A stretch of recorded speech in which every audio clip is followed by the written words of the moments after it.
The Nationals game down to the wire last night, squeezing ahead of the Cubs with a late inning run. Impeccable bullpen support to close out the win. Cubs-Nats again tonight. Levon in position to complete the 4-game sweep on Masson.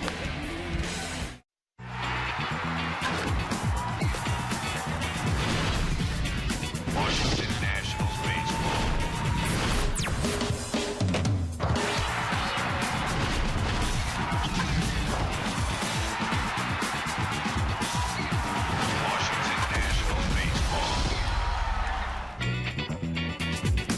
Take a walk down Half Street these days, you don't know what you're going to see. Cubs and the Nats. It's hard to beat a team 3 times in a row. How about 4 in a row if the Nats can make it 19-7 since June 10th? These are numbers we don't get tired of talking about. 15 of 18 at home, and look at that, in 11 series, they've only lost 2 of them.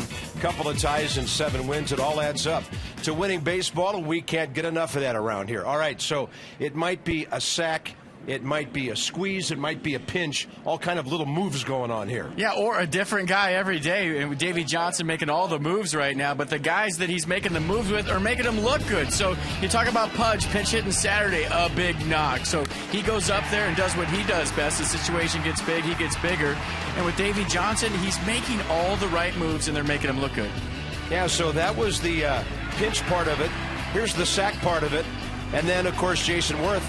Cubs gave him third base. Why not go ahead and take it? It led to a win. And they're doing all the little things right. You see the wild pitch right there. So everybody's starting to feel a part of it. Matt Stairs with a big pitch hit. Wilson Ramos last night doing something that he's probably never done before in his life, a suicide squeeze. He only did it once, he did it twice. So, everything's going their way. The guys are loose in the dugout, and everybody's feeling good about themselves. And Michael Morse lives to tell the tale the next day after that anxious moment on the third base line. Danny Espinosa establishing himself as one of the best young players in the game, and he's putting up some numbers that are getting us talking about some recent Major League history, really. And crazy numbers. And you talk about rookies that have led their team in home runs and RBI at the All-Star break since 1992. Names like Jeff Conine, Mike Piazza, Chipper Jones, some guy named Albert Pujols, Evan Longoria. I mean, he's in some rarefied company right now with Danny Espinosa. He's just getting the job done. And with the injury to Jose Reyes, him not playing in the All-Star game, maybe we start a campaign for Danny Espinosa taking Reyes' place on the All-Star team tonight. He's got that good of numbers. Danny Espinosa hitting .337 now over his last 22 games. So the Nats, if they have a lead, they've got a guy they can rely on. Drew Storen, 21 saves on the year. He also has 5 wins. The ERA is 2.58. The opponent's batting average is 1.92. The bottom line is he nails it down, and the Nats usually get the W when the kid from Stanford's out there.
Hassan brought to you by AT&T, the nation's fastest mobile broadband network, and by Navy Federal Credit Union.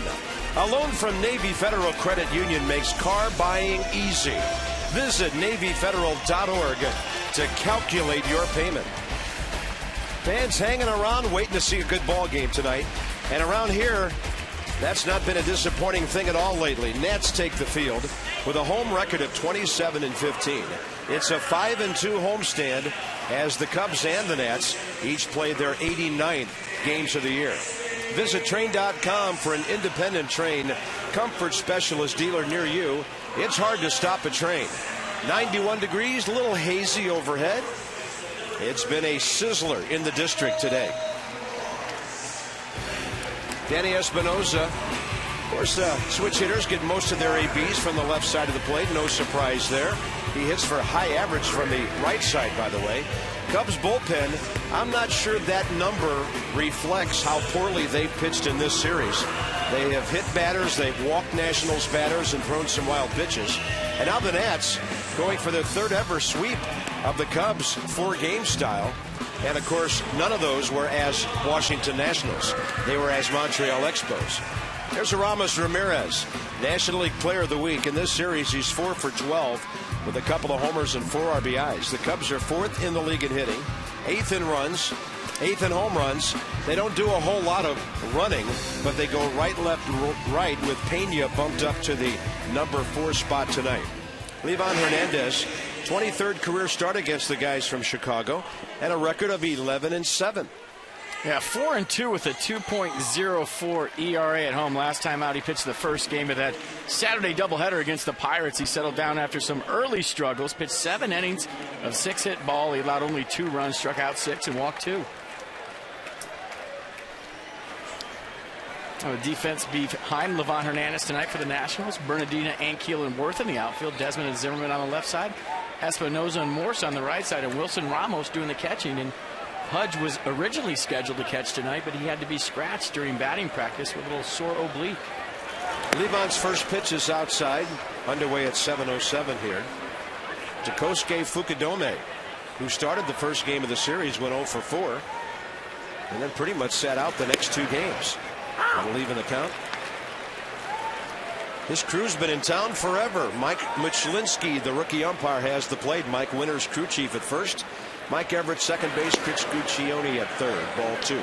3 Mikes and a Chris. And for the Nats so far, 3 wins and a chance to make it 4.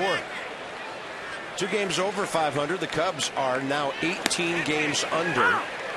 Off speed from Livan, 60 miles an hour. 2 balls, 2 strikes.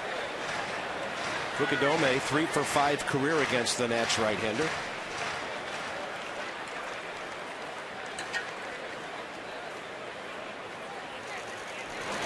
And he'll go way soft outside, 3-2. Starlin Castro, the young all-star, is next.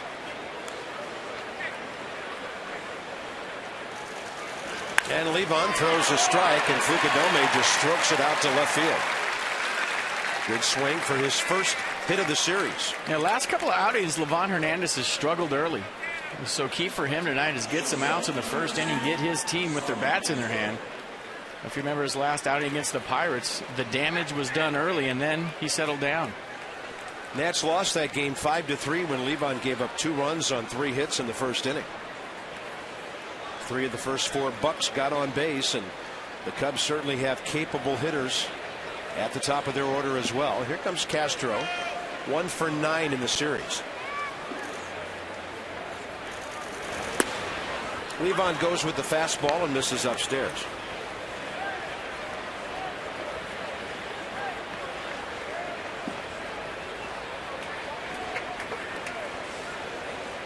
Atlanta's already won today. That ball cracked out to right center, slicing and run down by Rick Ankiel. That ball had some severe tail on it, and Ankiel had to move well to the gap. A good communication right there between Rick Ankiel and Jason Worth. That ball split him right in half, and a lot of times you don't hear the off outfielder, but the center fielder has command, and you see where they're playing. They're shading him over there. And that ball splits him right in half. And watch Jason Worth pull up. As a center fielder, you love that. You hate to see anything out of the corner of your eye. You know you have the ball. The other guy stops. It makes the play much easier.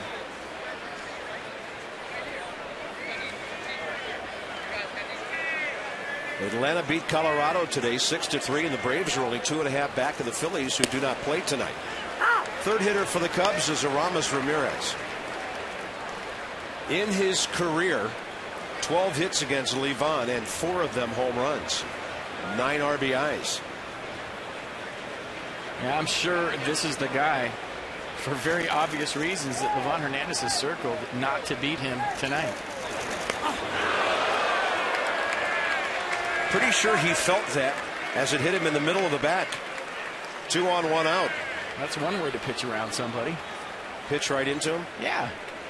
Doink him with a curveball. A little backup curveball right there. And that hit him on his wrist protector that he's about to put on at first base. I don't think he felt that at all.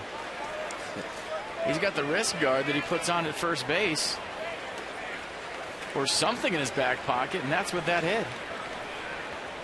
You see what he's holding right there in his right hand? That's where the ball hit him. He didn't feel a thing.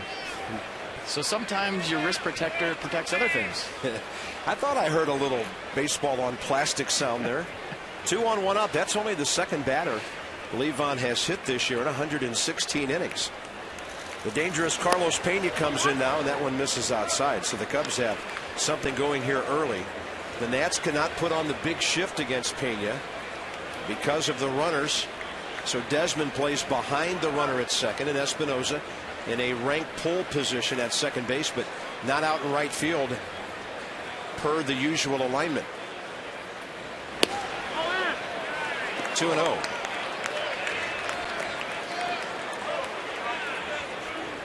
So Fukudome has a wrist protector on. Ramirez has a wrist protector on. Who's the sliding coach for the Cubs? These guys are all jamming their wrists up, sliding. That, or they're all really good bowlers. 2-0. And Levon gets it in there. Veteran ball clubs with a lot of fastball hitters. And you and I talked about this a couple of hours ago. Are not always a good matchup for Livan Hernandez because he preys upon hitters' impatience and their aggressiveness. We've seen Livan Hernandez at his best this year against veteran hitters. He's made some of the best hitters in baseball look silly with the art of pitching, changing locations, changing speed, throwing 79-mile-an-hour pitches when he's behind the count, stuff like that. He struggled with teams in the American League where he didn't know guys, teams that have younger players where he doesn't know those guys. But against the Philadelphias, the Atlantas, the guys with established guys, that's when we've seen Livan Hernandez at his best. That pitch a perfect illustration. Can he do it again? Pena has hit into only 5 double plays on the year. He's a fly ball pitcher. And Levon just did miss the outside corner. He tried to backdoor the 60-mile-an-hour curve. Just missed on pitch track. So is he the kind of guy that'll throw the same thing on 3-2 as he did 2-2? 3-2 to lefties. Generally, Livan Hernandez goes with the front door, front hip sinker, especially off a 60-mile-an-hour curveball. That's what he's done most of the time this year. But most of the time this year, Pudge Rodriguez has caught Livan Hernandez.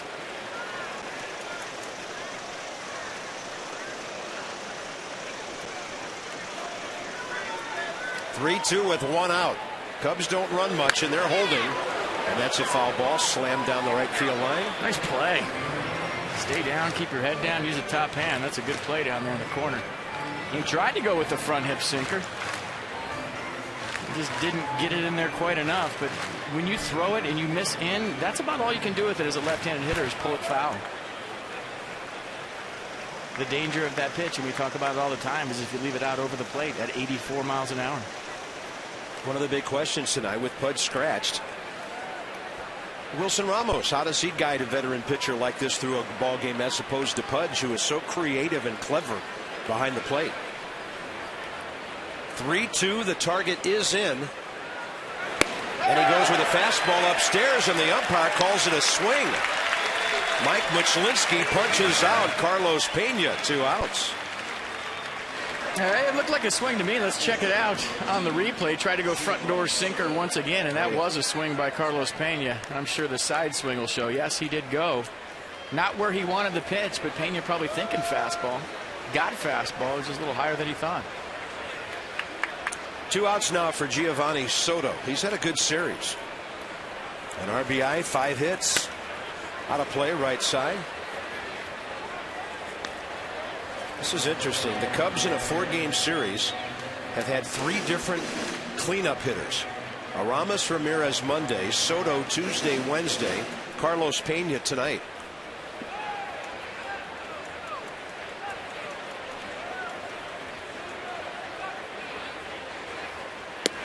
Breaking ball of beauty. I think manager Mike Quaddy's searching for that clutch hit. And the Cubs have stranded a lot of base runners in this series. They've been looking for that one big hit. They haven't gotten it so far. When you talk to people around the organization, the team has swung the bat well. He's had trouble driving in runs at times. Soto's driven in 23 on the year. Levon with a fastball upstairs. And he's the kind of guy here with 2 outs, 2 on.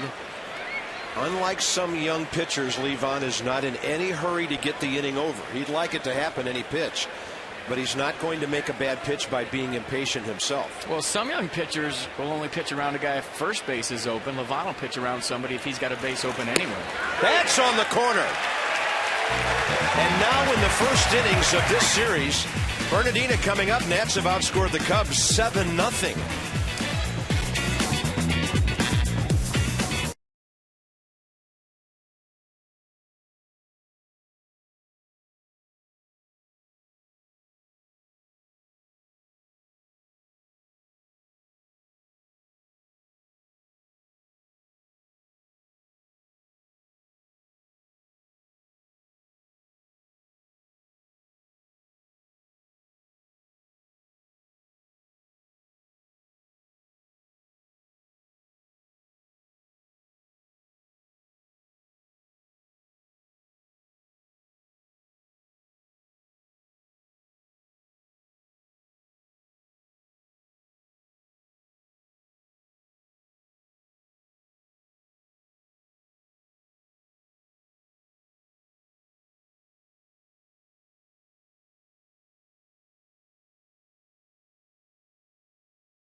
Levon, 21 pitches, but no runs on the board. The national lineup. Packaged by the UPS store. We love logistics. Rick Ankiel has come alive with a bat, 8 for his last 15. In this series, he's 3 for 5 with a sacrifice and a walk. So welcome back from the DL, Rick Ankiel. He also gives the Nats a great defensive presence in center field and really allows Roger Bernardina, who's the Nats' best pure defensive left fielder, to do his thing over on that side. Nationals, by the way, have jumped up to 235, tying San Diego in batting average, no longer alone in the basement. And here's Matt Garza, 15-game winner for Tampa Bay last year, part of an 8-player deal. And it's interesting, FP, he comes over to the Cubs, and he's only signed through this year.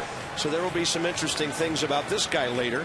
But right now, he's under 515 starts. Well, if he keeps pitching like he did his last time out, he'll be here for more than a year, and he'll be making a lot of money. He's coming off his 7th complete game of his career last time out against the White Sox. A complete game, but he suffered the loss, a 1-0 loss to the Sox. Gave up 1 run on 4 hits, walked 2, and struck out 7. He threw his breaking ball consistently for strikes. He was throwing very hard, mixing up his locations, mixing up his pitches. And the Sox catcher, A.J. Pierzynski, who faced Garza a lot in the American League, said, that's the best I've ever seen Matt Garza throw. So he's coming off a very good start. Fastball, slider, curveball change from Garza. The fastball go about 94, 95 miles an hour. On the grass at third, Aramis Ramirez. Outfield a little around to the right for the Nats leadoff hitter. They have to respect his power. And he shows bunt, strike one. Bernardina 3 for 14 in this series. Might sound like a lot of at-bats for a series, but it's been that kind of series. Fourth game in progress now. On base percentage of .322 with his .261 batting mark. Off speed, counts even 1-1. Cubs staff ERA coming in 4.53, 15th in the league. Higher, or rather lower than only Houston, and they're at 4.63. Garza with a sweet off-speed pitch that drops in.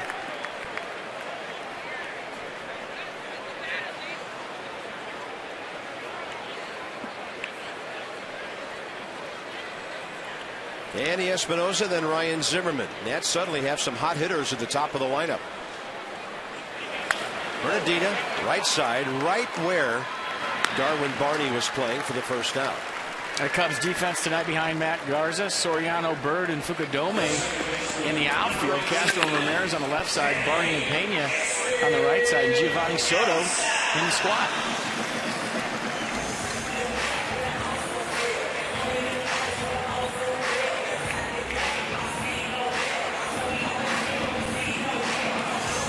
Danny Espinosa has been on base 7 times in this series.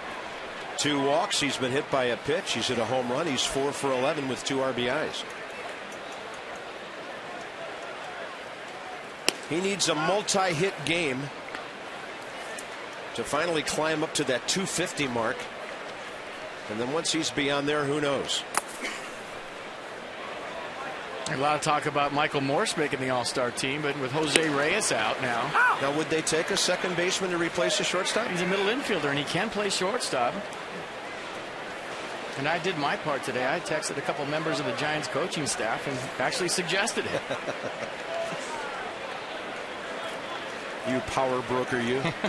Why not? 16 home runs, 50 RBIs, second baseman. He's played flawlessly at second. One of the best defensive second basemen in baseball. He's had a tremendous first half, and I know it's only been 1/2 of the major league level, but it's been quite an eye-opening in the first half. Well, if they're aware of the historical numbers and where he ranks with other second basemen down through the years, or middle infielders, as we say, they'll have a shot. 1-2 with 1 out. Espinosa rips one out there. On 2 hops to Fukudome, and Danny Espinosa is right on the cusp of blowing by 250 now. And I think his left-handed swing has gotten so much better. We showed that graphic, 12 of the 16 home runs have been left-handed. And I remember early in the season when there were some members of the media, the local media, that thought maybe Danny Espinosa should just hit right-handed. But he's made the adjustments. He looks good from that side of the plate. A lot of times as a switch hitter, it just goes in cycles, it goes in streaks, but he's made a tremendous amount of progress from the left-handed side. He's hitting nearly 230 left-handed now. He was under 200 for a long time. Here's Ryan Zimmerman, who hit his 120th career homer here last night. And Ryan suddenly having a good series. Didn't start on Monday, but he's 3 for 8 with a homer, the 2 RBIs, and a couple of walks. As I mentioned, going to break, the Cubs have not scored a single run in the first inning of this series, and the Nats have scored in each of the first 3 first innings. Espinosa with a great jump. He's there. The ball gets away, and he decides not to go to third. STARLIN Castro went chasing it. And for Danny Espinosa, he's now 11 for 13. Hey, check out the jump by Espinosa. This is as good as it gets. 0 to 60 in about 2 steps. He stole that base flat out off Garza. Did you notice what else he did after last night? He went feet first and allowed him to pop up very quick. If you remember last night, Barney stuck a knee into him at second base. So what does Espinosa do? The quick learner that he is. He stuck some cleats back in there tonight. I love it. Here's the other thing about feet first slides. I think it causes more drops and more panics by second basemen and shortstops. Well, the one thing, and we used to call it this in college, a late tough slide when you go feet first, you always have that option of sticking your foot right in his glove. And I've done that before, where you take your cleat, you stick it right in the glove when they got you dead to rights, and you could actually kick the baseball out of there. You can't do that head first, excuse me.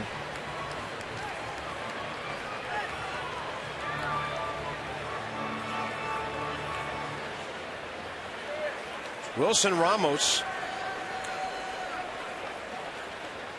down further in the lineup has kind of strengthened things for the Nats tonight. You got Zimmerman, Morris, Worth, Ankiel, and Ramos.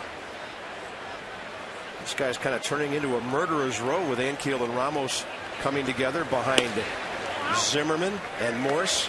Jason Worth is still the missing piece of that middle of the lineup puzzle. But Michael came alive with a couple of hits last night, and suddenly things are looking healthy offensively. I thought Davey Johnson made a great point today about the second half of the season. 3-0 to Zim, by the way. That is outside, and he walks for the third time. Davey Johnson said, in essence, you cannot overcalculate the importance of Ryan Zimmerman being out for almost 50 games. Actually, more than 50 games. And he thinks in the second half of the season, this offense is going to prosper if all the guys, knock on wood, stay healthy. Yeah, and we think so too. And the guy in the batter's box is a big key to the puzzle. He's been absolutely locked in since probably June 1st. Seeing the ball big, having great at-bats, working himself into good hitters counts. A big double last night to get things going. So the Nats threatening to score early again.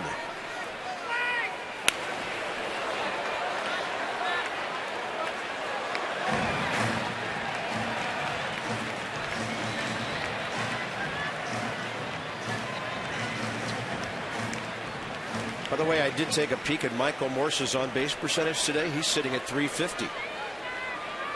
That's pretty significant for him. 0-1, target away. He will take the strike. 87 from Garza. A slider on the black. Good pitch. Garza's made only one previous career start against the Nats. 5 2/3 innings, 7 hits, 3 runs.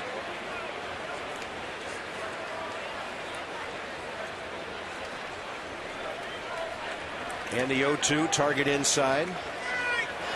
Morse takes it. Pretty good 0-2 pitch. Yeah, just trying to stand Michael Morse up, keep him from diving away if you choose to go in the outer half of the plate with 2 strikes once again. That start by Garza against the Nats came at Tropicana Field June 12th of 09 when Washington went down there 2 years ago. And Morse will wave at a nasty breaking ball. 2 outs. You see that 96-mile-an-hour pitch before that, and we'll go through the pitch sequence right now. That first pitch, 2-seam fastball, 96, little hair on it. You get to the 0-2 pitch right there. The fastball in was so that Matt Garza could throw that slider away. That was not necessarily meant to be a strike. That was just to keep Michael Morse from diving out there on the 1-2 slider.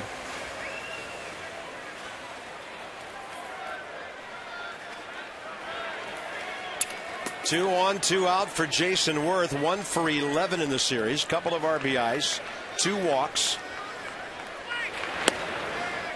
And Garza will drop one to the inside corner.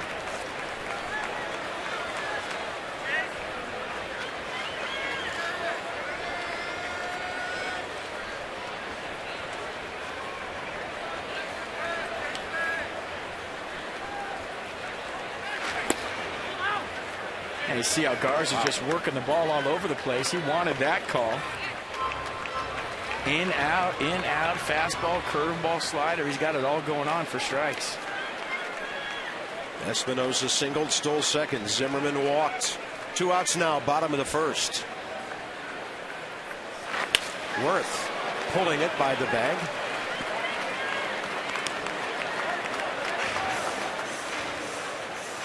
And that makes it hard for a hitter. It's a rough at-bat. When a guy's got all 3 pitches going for strikes, and he's not only throwing them for strikes, he's moving them around. Fastball in, fastball out, slider in, slider out. And as a hitter, you just have to pick one side of the plate and say, I'm going with away today, or I'm looking in today. It's hard to sit on something when a guy's got everything going for a strike, and Garza so far in the first does. I mean, he really buries that fastball inside to these right-handers. Did it to Morse, then it set up the slider. Let's see what happens now. Lefty Ankiel hot on deck. And Jason Worth has his hands full right now. There's the slide piece right down the middle. Jason Worth 1 for 12 in this series. Nats failed to score in the first for the first time this week.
Garza and Levon, 21 pitches, 12 strikes.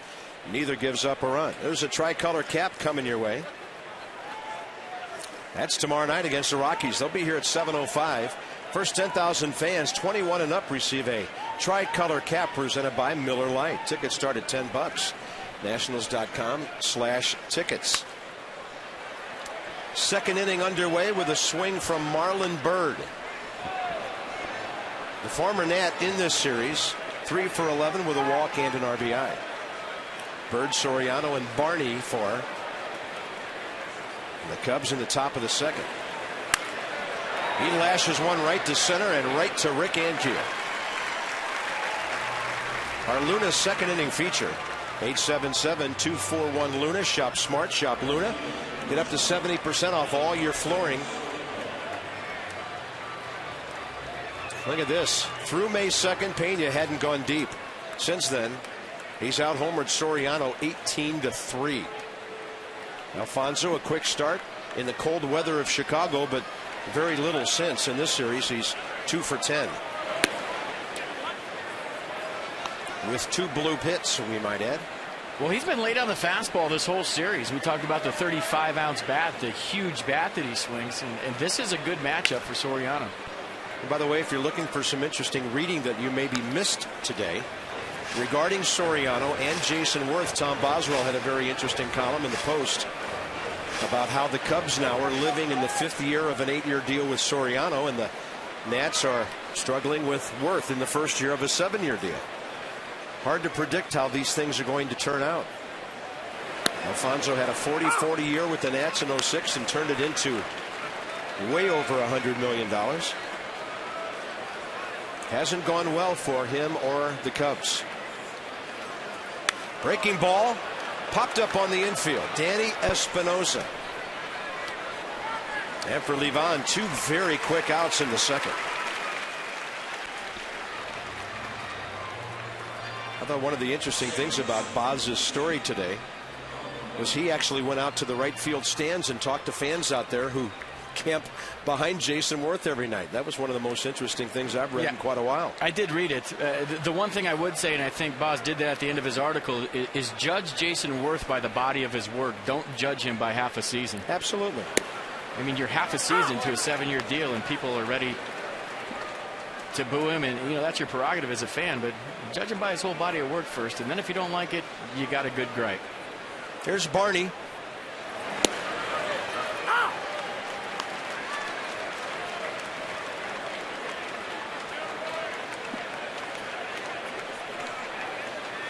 Quickly 0-2. Levon Sharp. Barney's 1 for 10 in the series.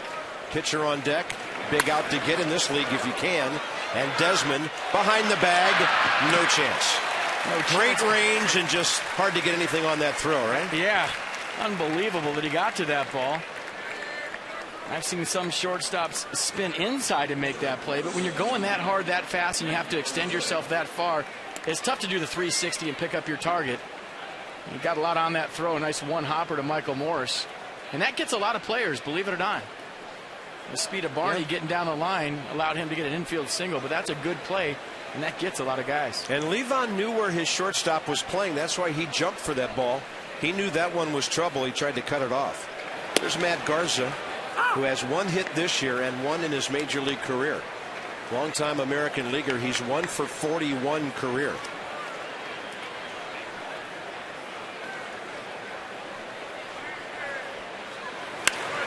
He'll put it in play to the right side. Jason Worth is there.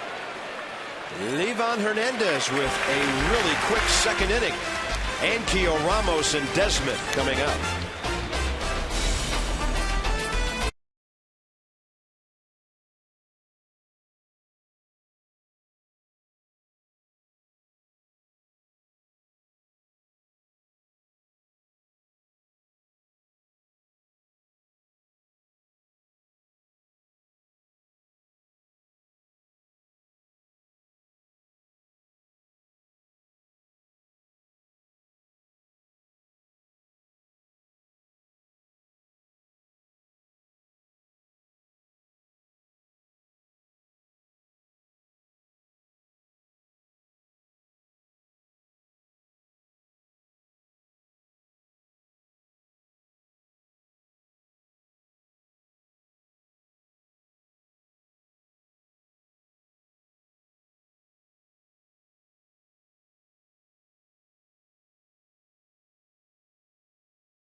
A sideline report. Visit AFCEA.org, the association for IT pros. Debbie?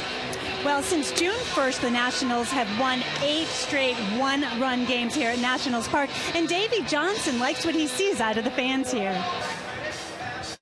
I believe in home crowds, boy. I mean, you can do a little home cooking when you got a lot of fans on your side. And we've played awfully well here, all year long.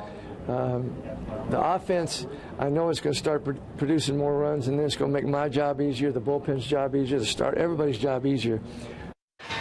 And we saw signs of that last night, and with last night's win, the Nats improved to 5-2 during this homestand.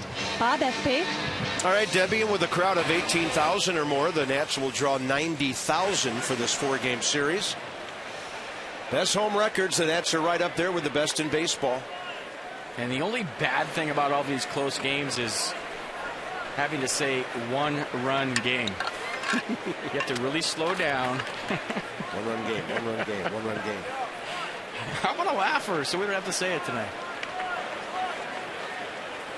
ANKIEL 3 for 5, a walk, a sacrifice in the series. And his batting average is up to 234.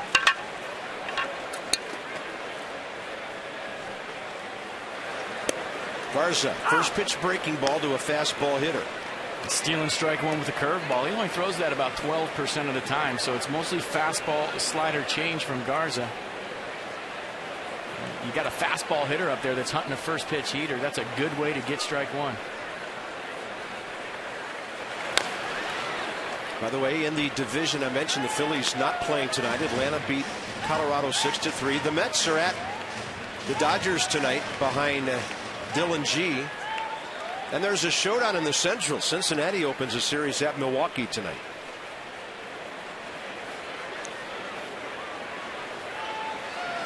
ANKIEL under that one.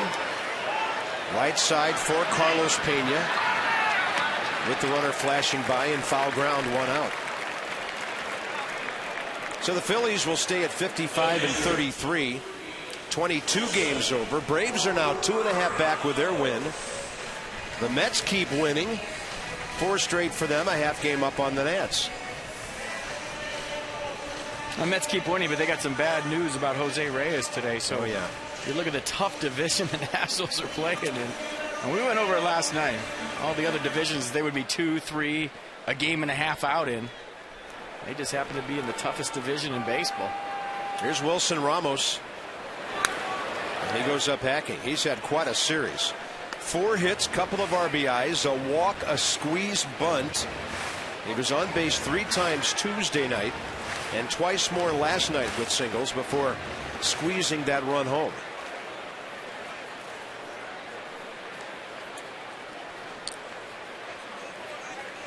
And you've probably heard from us and other members of the media over the last 10 games that Davey Johnson really is not that crazy about the sacrifice bunt.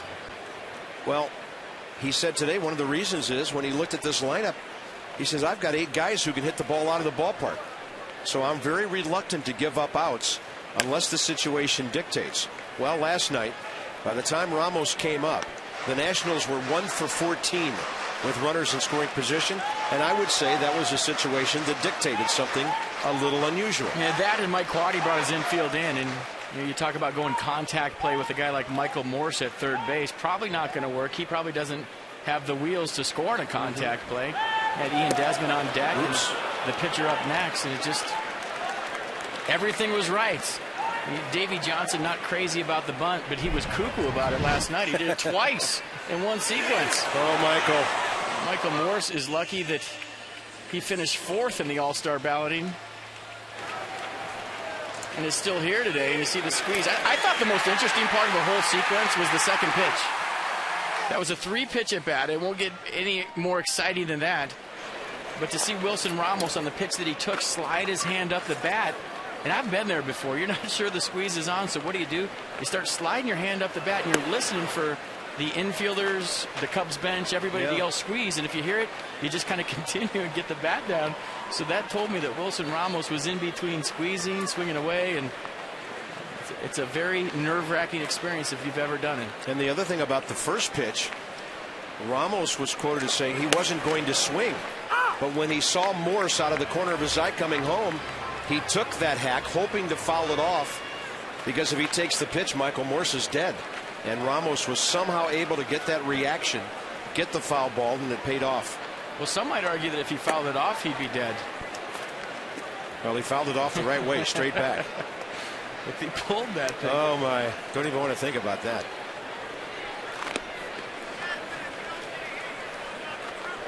Garza now looking for a quick inning. 2-1 on Ian Desmond, who's trying to do the same thing Darwin Barney did, and that's reach with 2 outs in front of the pitcher.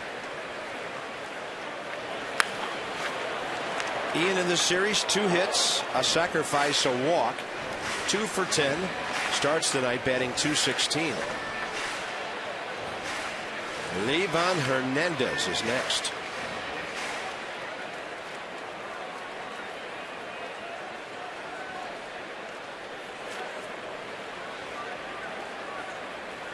Target in.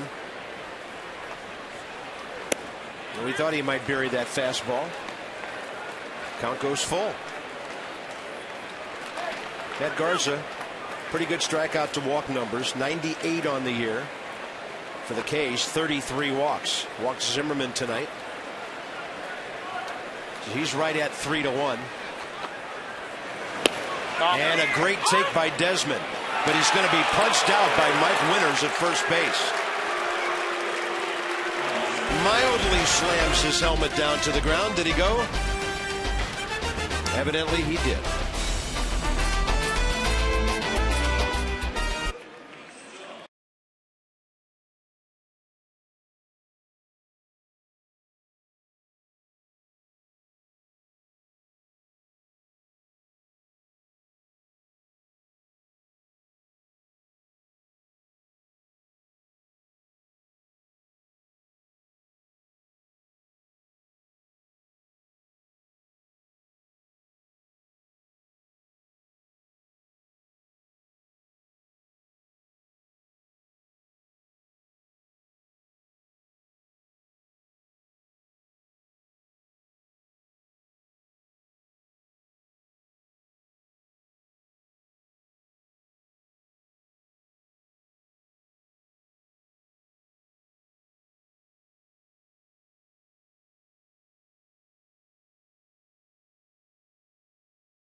score. Saturday's a big day and Sunday's a big day here at the ballpark. It's our Harris Teeter food drive for the Capital Area Food Bank. If you bring non-perishable food items, and notice that is plural, ladies and gentlemen, items, to the ballpark, you'll receive 2 tickets to a future game. So, you know, Harris Teeter has those eco-friendly bags. Load them up with some great food for the Capital Area Food Bank. Non-perishable items, nationals.com/tickets. It's a great way to get a couple of free tickets to a future game. Kosuke Fukudome. Levon misses away. 3rd inning underway. Cubs leadoff man has 2 stolen bases this year. They are a station-to-station ball club. Cubs start tonight having lost 3 straight here. 18 games under 500, and in their division, 12 back of St. Louis. They're in 5th place, 5 games ahead of Houston.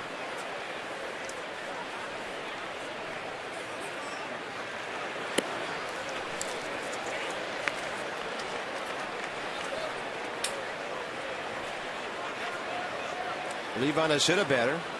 He has struck out 2. Gave up 2 singles first time through the order. Fukudome one of those. And he'll pull this ball to the right side. Morse, look at this play. On the run, throwing almost back over his shoulder.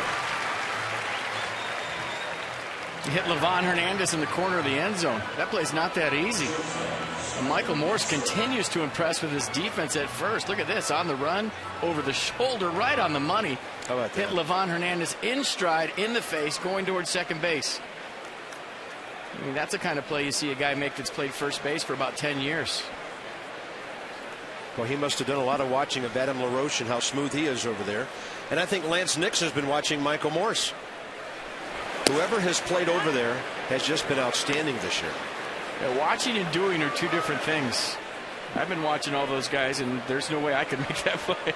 Well, I understand you have lost a step since 02 or so.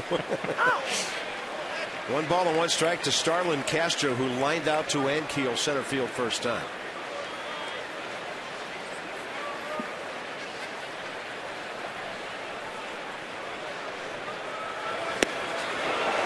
Wow.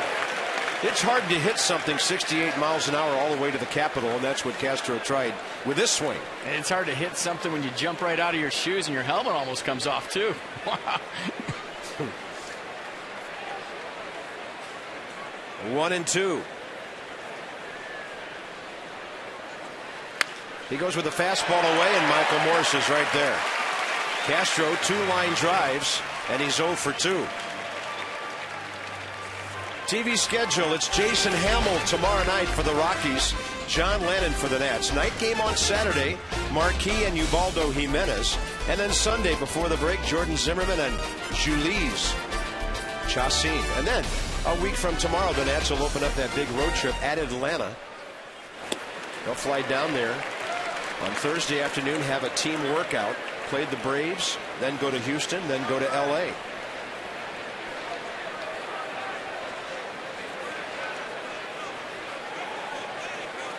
Ramos Ramirez hit by a soft pitch right in the middle of his back the first time. And now Levon has him 0-2. That should be the last fastball he sees. Unless Levon wants to bury something down and in.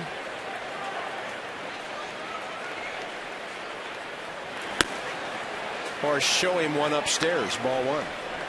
Even though he's ahead in the count 1-2, still has to be very careful.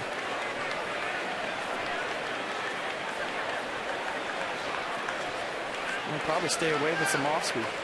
Maybe go backdoor fastball. How about that? Good call. Right on the corner, right to Desmond. And right out, 1-2-3 go the Cubs.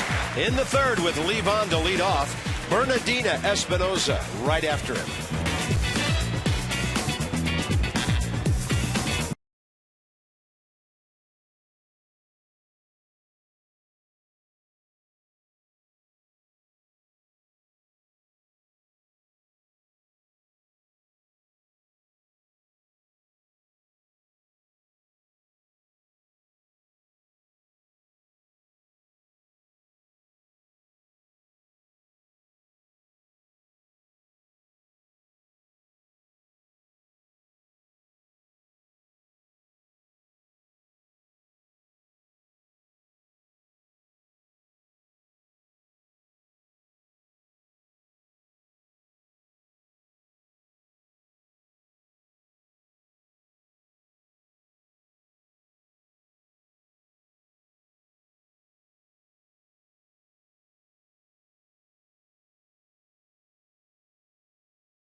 here at the ballpark. Bottom of the third coming up. And go Nats. Trivia fact number 1 from AT&T. As we mentioned, after the W last night, last 10 games by 1 run or in extra innings. It has been crazy with these close games. It's been fun. It's been exciting. It's been nerve-wracking. Nats, by the way, 1-run games. 12-7 at home, 18-15 overall. I'm sure there's a Just for Men sponsor in there somewhere. Here's Levon the Entertainer to lead off bottom of the third. Yeah, these at-bats are always fun. Oh, good take. Levon on the year, 4 for 26, 4 RBIs, 11 sacrifice bunts. Not all of them when he's been pitching. He's been called upon to come out of the dugout and do that, including a big one this week that set up the win on Monday. Look at that shot. Hardest hit ball of the night.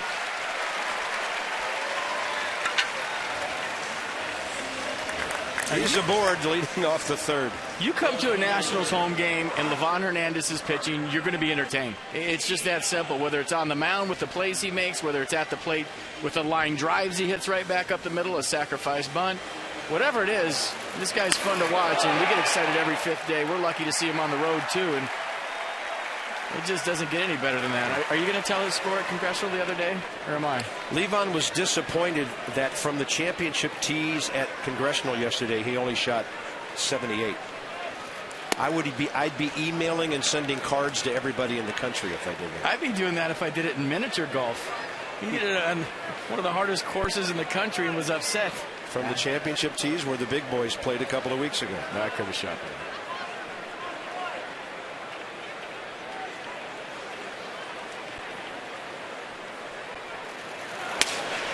That's a base hit.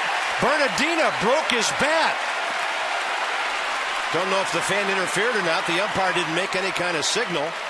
Nevertheless, second and third, nobody out. Roger Bernardina sneaking one past Pena. How about Levon igniting a would-be rally? Yeah, good swing, Roger Bernardina. If you come to a Nationals home game and you have a chance to field a ball hit by your home team, let it go. Because if that fan touched that baseball, the gig is off. And if you got a good runner, they will stop the runners right where they are. So always leave the ball alone if you're at the ball game and your guy hit it. So if this guy touches the baseball, say Bernardina's on first, he's going to have to stop at third where maybe that ball kicks off and you score. And if the opposing team hits it, well, it's up to you. Use your judgment on that one. Danny Espinosa. They're in at the corners. They're back up the middle. Danny singled to right center first time, and he goes up pumping on the first pitch against Garza for the second straight time.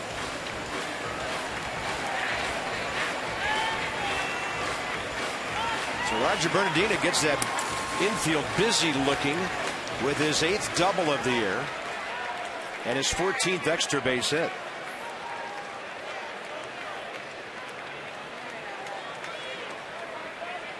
Target away. Espinosa high in the air and out of play. And what I always say, 2 for yourself, 1 for the ball club. And the first 2 strikes in a situation like this, they're for yourself. You're trying to drive both guys in. And now, when you're behind the count, you got to shorten up. Think about rolling over, getting Bernardina to third and Livan Hernandez home. Easier said than done with 2 strikes. You're in fight mode right now. You're battling for your life.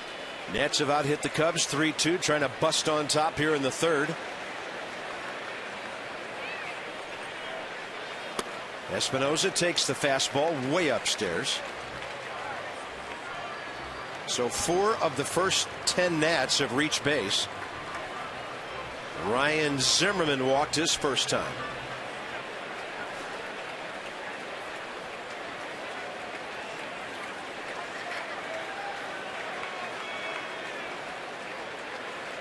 Targets in. Way in. Espinosa skips out of the way. It's funny how Danny Espinosa gets out of the way when there's RBIs all over the place, but when there's nobody on, he does a nice job of rolling into pitches and getting on base, but he's loving those stakes at the moment. 50 on the year, trying to add on. He's been hit by 15 pitches this year.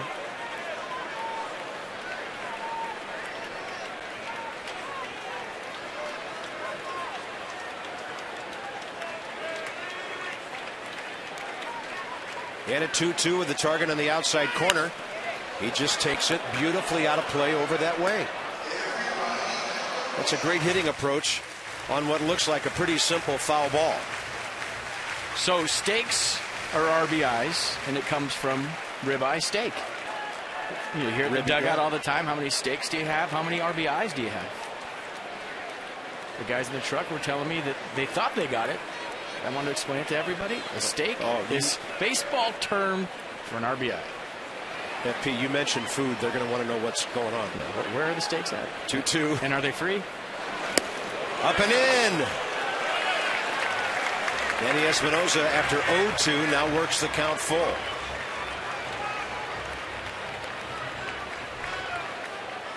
We're going to check out the 2-2 slider.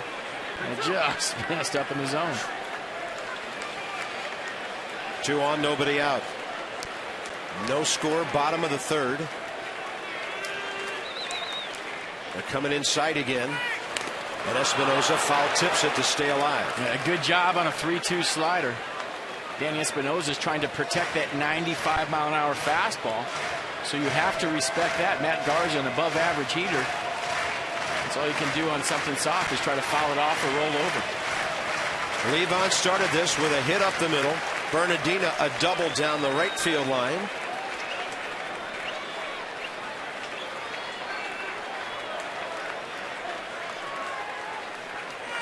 And Espinosa up the middle, base hit. Here comes Bernardina. Bo Porter sends him. The throw late. 2-0 Nationals.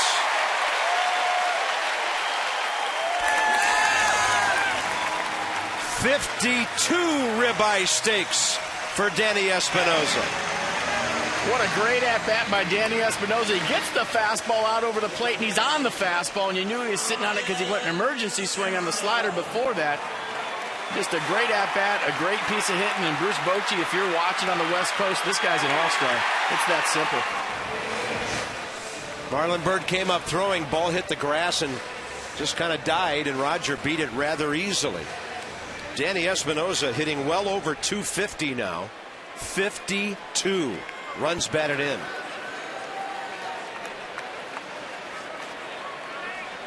Zimmerman the hitter. Espinosa not a big lead. He's holding. Often the Nats will get a guy on base and they're so aggressive they'll go first pitch. Danny waiting to see what's going to happen here with Zimmerman until he feels comfortable. Nobody out. 3 consecutive hits. And I'm sure it's not easy to pick an all-star team, and there's been a lot of criticism of Bruce Bochy and his selections. I haven't been one of those guys that's criticized him, but when there's an opening and Jose Reyes is hurt and you got a guy with 16 home runs and 52 RBIs, why not? He's played an unbelievable second base. He's on every highlight reel every night, and I just think he has deserved it. 6 hits and 4 RBIs in this series.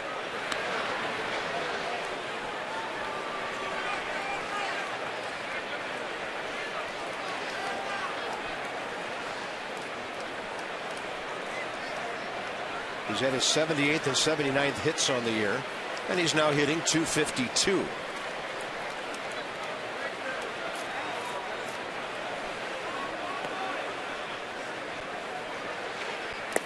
Way outside, 2-0 to Zimmerman. Garza sort of pitched around Ryan the first time.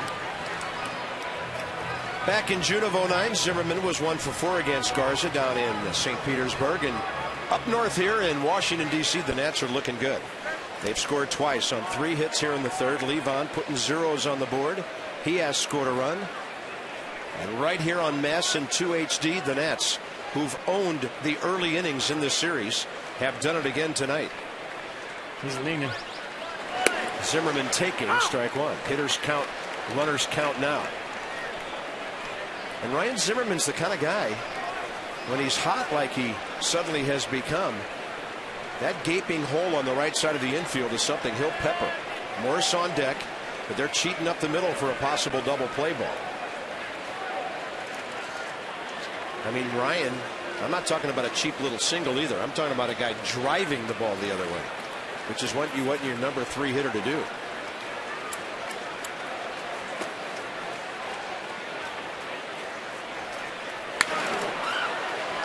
Thought about it. Counts even. That hit by Espinosa was big in a lot of ways. When you've won the first 3 games of a series and you jump out to a lead in the 4th game, that'll demoralize your opponent. Yeah. 3 close games have went the Nationals' way. And the Cubs are scrapping and clawing and thinking they just want to get one in this series and get out of here.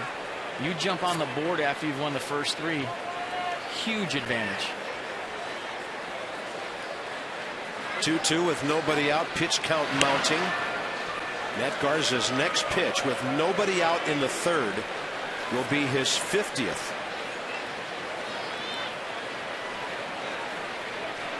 Nats have made these Cubs starters really throw a lot of pitches.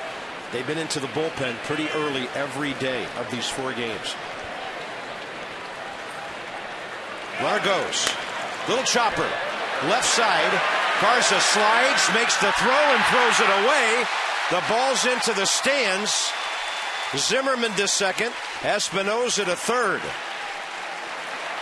That'll be an error on Garza on the throw, but I think they gave Zimmerman a hit to go along with it. Well, it has to be a hit and error. There's no other way to score it.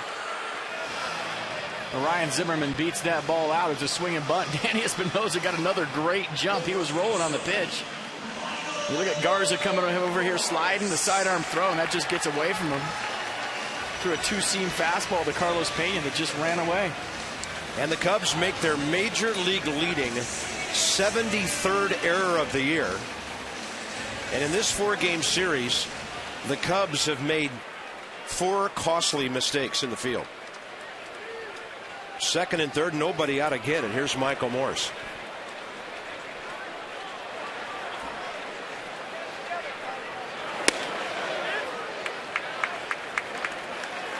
Garza behind another hitter.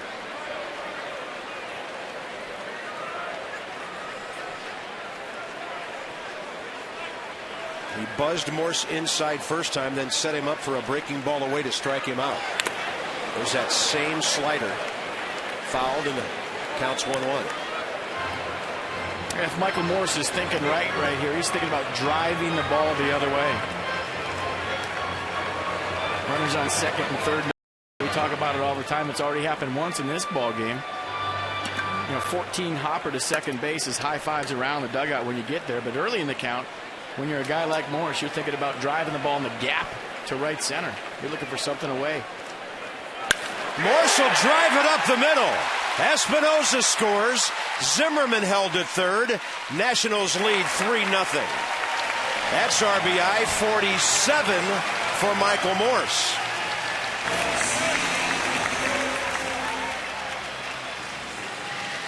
Somebody finally hit a ball harder than Levon. Wow. Yeah, look at the swing from Michael Morse, trying to go the other way, got his hands inside the baseball, and that's a nice job. That's called playing the game the right way. Listen to this. Is that loud? Well, the ball just makes a different sound off his bat, and that ball was absolutely squared up. They are stirring in the Chicago bullpen. Nobody throwing yet. The last thing Mike Quaddy wants to do is have to get a reliever up and throwing in the 3rd inning of a 4th game of a series when he's lost the first 3. Let's finish off our trivia.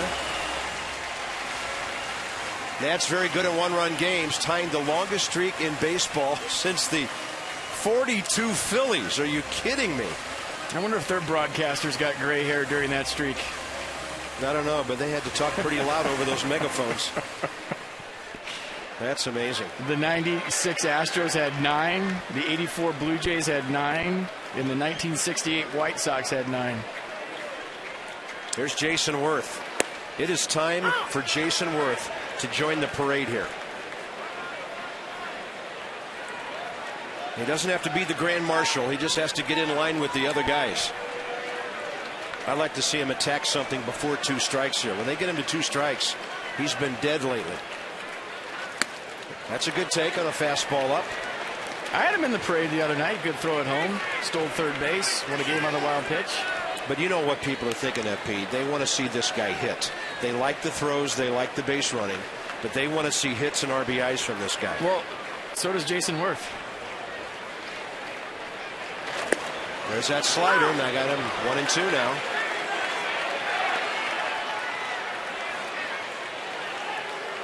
One swing, and everybody will be in love again. 3-0 Nats. Still nobody out here in the third.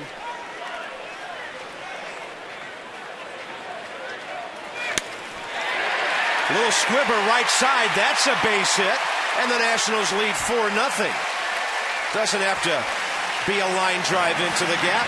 And Jason Worth gets his 31st RBI. Nice piece of hitting right there. Nice battle. Matt Garza trying to go fastball in, and Jason Worth fighting to get his hands inside of the baseball. Using that hole over there with the runner on first. Letting the ball get deep, letting it travel. You see the hole right there. A nice try by Barney, but it wasn't enough. And that's because the Cubs are playing their infielders shaded up the middle, looking for a double play ball. The Nats taking advantage of every little nuance right now. Here's Ankiel. He is the 7th man to bat in the inning. And everybody before him has had a base hit. Keep the line moving. They're playing behind Worth. Ankiel finds a gap somewhere. It'll be 6-0. 1 ball, 1 strike to Rick. Matt Garza, first 3 innings have been rough on him. Really giving up a lot of hits with runners at second and third.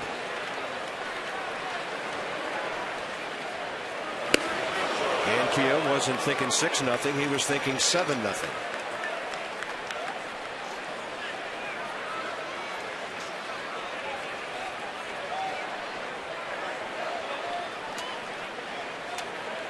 Fouled out to first, his first time up. He's had 3 hits in the series. Way inside, ball 2. And Garza is over 60 pitches now. Jeff Samardzija up and throwing for the Cubs now. The 28th pitch of this inning. He still doesn't have an out.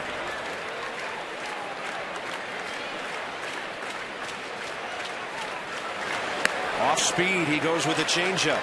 Carp, how many times have we talked about it this year? A guy goes complete game the start before, and we've seen the next start just like this. Matt Garza was lights out against the White Sox. Guess how many pitches? 114, his second most on the year. And he threw 110 in 7 1/3 against the Rockies before that. So lots of stress, FP, in 2 consecutive starts over 16 innings. Yeah, and you're seeing the results and the ramifications tonight. 3-2. Ankiel pulls it. Backhand, knocked down Pena. Everybody's safe, and the bases are loaded. Carlos Pena got a wicked hop right there.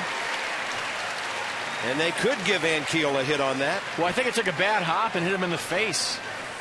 So we'll check out the replay, but I think if it did, that's a hit all the way. That ball was hit very hard. It came up on Pena. And Carlos Pena is one of the best defenders at first base in the National League. Looked like it might have hit his glove or his foot and then deflected up there.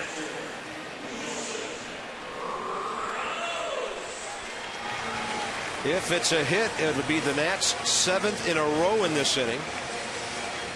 And they're going to give Pena an error, and he's shaken up. Yeah, I thought the hop came up and got Pena initially, but it looked like the ball hit him in the foot, and that's what created the hop that got him in the face. So let's see where it got him. Check it out one more time. A little topspin grounder. Carlos Pena, good ready position, gets over, going for the backhand. And it just hit his back foot and came up and got him right in the grill. Trainer Mark O'Neill tending to him. The bases are loaded with nobody out, and the Nats are about to send up their 8th hitter of this inning.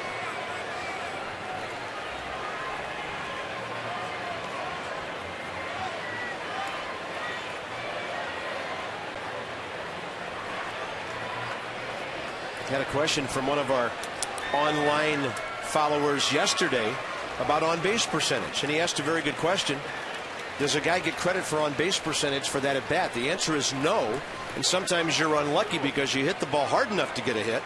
But if it's ruled an error, you do not get credit for being on base, even though you're standing at first.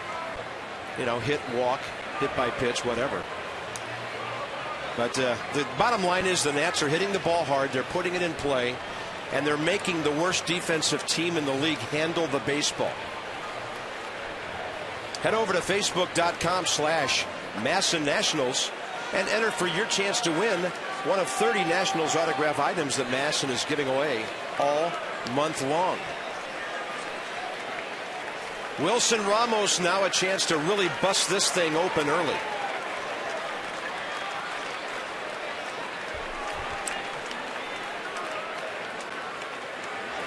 Way inside for a ball.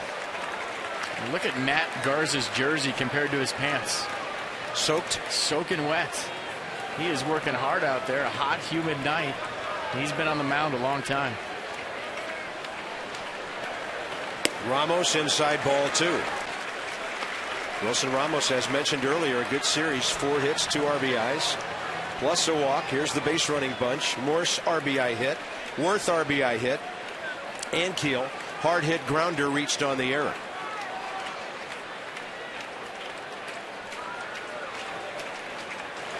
Ramos sitting on a fastball up. This might clear the bases. Morse scoring. Worth scoring. Ankiel around third. Bo Porter holds him.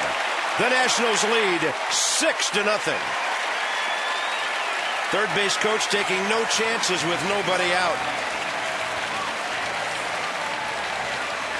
And we've been talking about Wilson Ramos lately. He's going the other way, and that's a great sign. He gets a fastball up, count leverage, and stays on top of that baseball. Look at him get on top of that ball. And that's the hit the Nationals have been waiting for this whole series. They've had runners out there. They haven't been able to pick them up. They've been one big hit away from blowing a couple of games open. And that right there was the big blow they've been waiting for about 3 days. The Nationals have knocked out one of the better Cub pitchers without getting an out in the 3rd inning. Offense coming alive, to say the least. Ramos drives in 2. It's 6-0 Washington.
Baseball broadcast on Masson, brought to you by Verizon 4G LTE.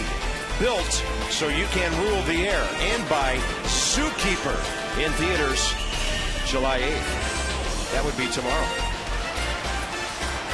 6 runs on 8 hits, still nobody out. That is one happy family right there. And the Nats are going to send their 9th man to the plate against Jeff Samardzija, who has appeared twice in this series. 6th inning on Monday, and 3 hits, 1 inning scoreless on Tuesday. You see the 34 walks from Samardzija. Fastball, slider, cutter, split. And fastball goes 94, 95 miles an hour. Ian Desmond has been waiting around for his chance to hit.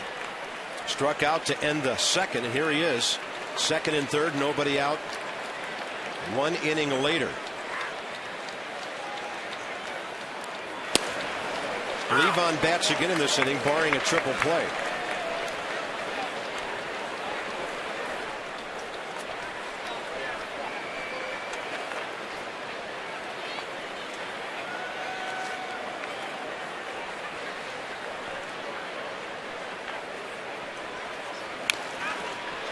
Fastball running and sinking under the hands of Ian.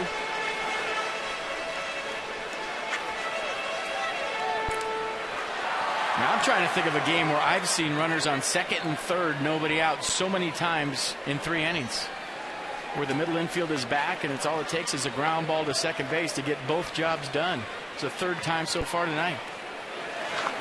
On a pitch up, Desmond strikes out. First out of the inning. And here comes Levon Hernandez, who led off the inning. Here comes the scrappy leadoff hitter that started it all.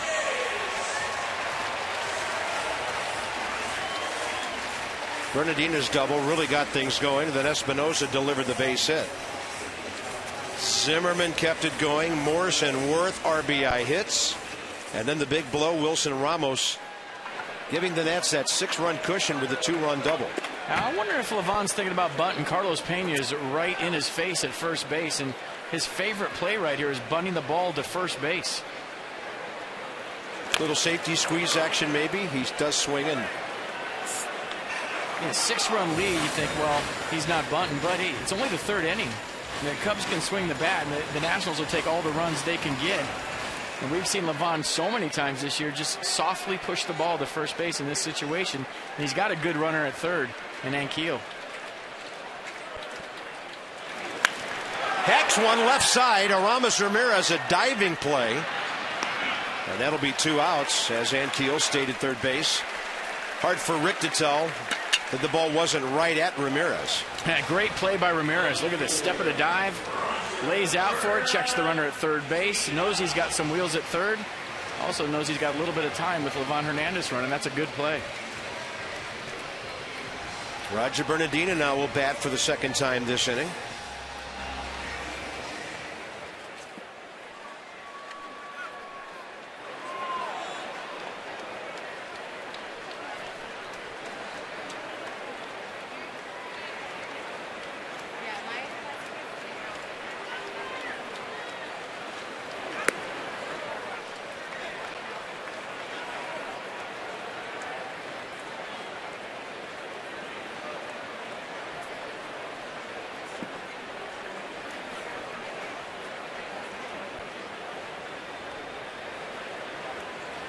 Targets on the inside corner. Roger takes it a little bit away, 2-0.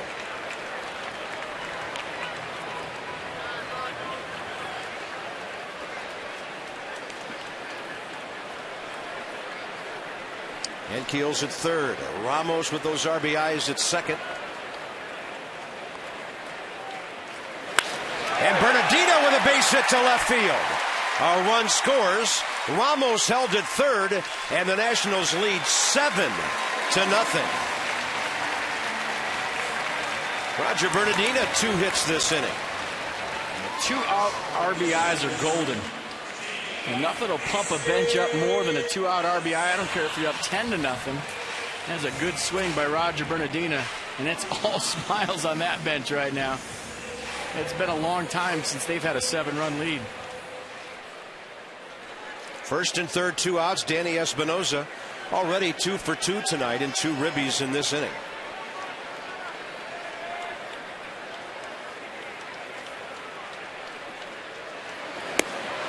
That's a breaking ball to the inside corner. Matt Garza is still responsible for Ramos at third base.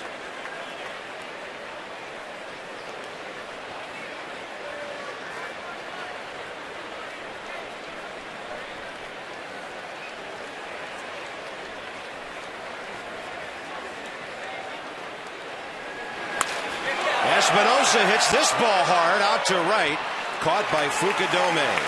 What an inning for the Nationals. 7 runs. on 8 hits. Levon got it started. Everybody joined in the parade. And after 3 innings, it's the Nats by a touchdown.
Kind of numbers around here, but it sure feels good.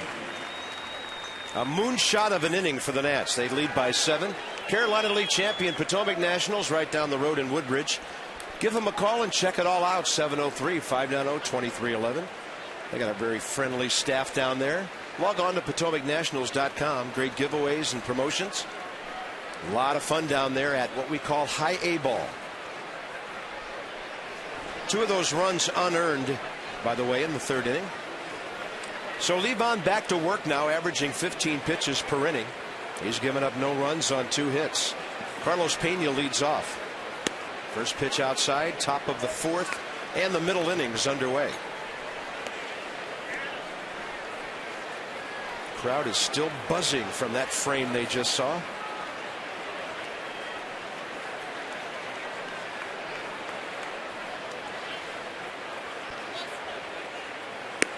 There's a nice slow one in there to even the count. 1-1. Pena struck out swinging first time. Soto on deck, struck out looking, and Marlon Byrd, the 3rd man to bat in this inning, lined out to center.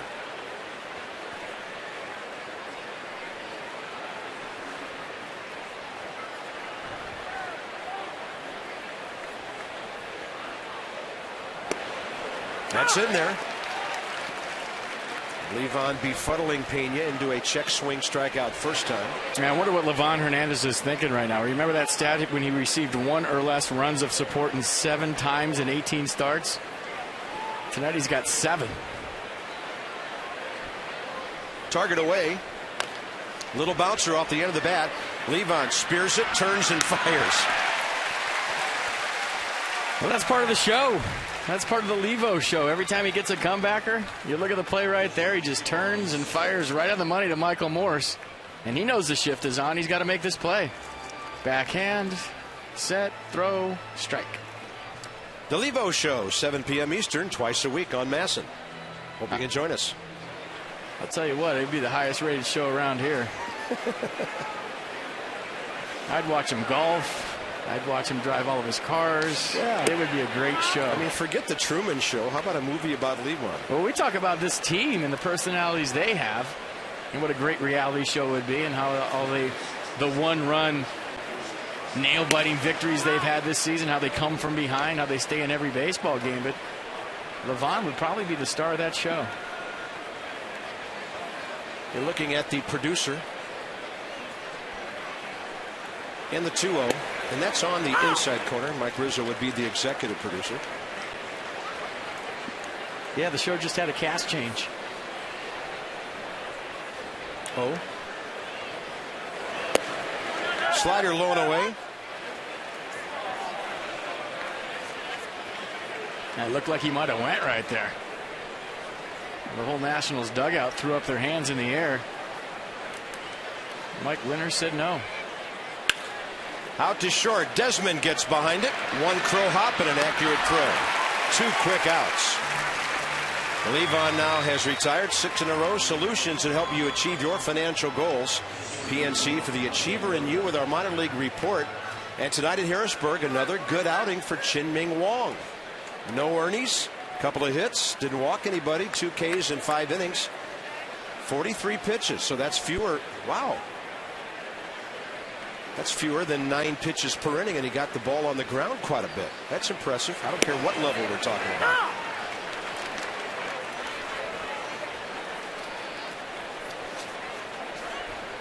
And Bryce Harper went 3 for 3 last night in Harrisburg. So he went hitless for 1 day at Double-A before he started getting some. Huh? Yeah, then he got his average back up to 500. I don't know what he did tonight. And I thought they were throwing overhand at that level. Well, you talk about being in Harrisburg and then having a guy like Chin-Ming Wong pitch. That's when you start to realize it as a player that you're getting close.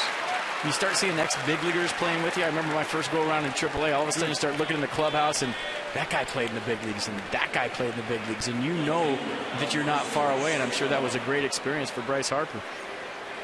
Marlon Byrd sneaking one beyond the glove of the leaping Desmond. That'll bring in Alfonso Soriano,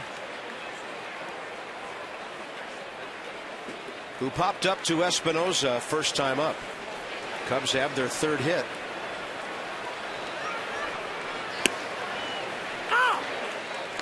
Levon ahead. In this series, Soriano 2 for 11. And Bryce Harper, a big Yankee fan, so I'm sure he was pumped to play behind Wong tonight. Soriano hits this ball hard to left. Bernardina tracks it. Inning over. Roger got back in a hurry, and the Nats are in control of this one with a long way to go.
Seven 0. And by the way, 6 of those runs earned in the 3rd. They just changed that from 5. Big night for Danny Espinosa. Levon getting outs, and the Nats made it a quick night for Matt Garza. That was unexpected by us.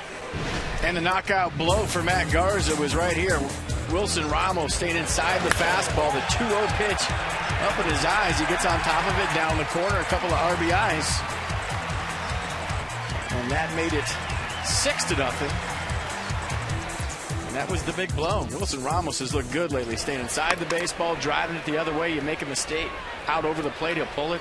He's on fire. Young man with 4 RBIs in this series and 29 on the year. Bottom of the 4th inning, Ryan Zimmerman leads off. Ryan with a walk and an infield hit, plus a run. So in this series, Zimmerman 4 for 9 with 3 walks. He's been on base 7 times. He didn't even start the game on Monday. And some people will tell you he's hot. He'll tell you he's just doing what he does. Backup slider that stays way up and in. Garza, by the way, 2+ innings, 8 hits, 7 runs, 6 of them earned, a walk and 4 strikeouts. It took him 67 pitches, and he only got 6 outs.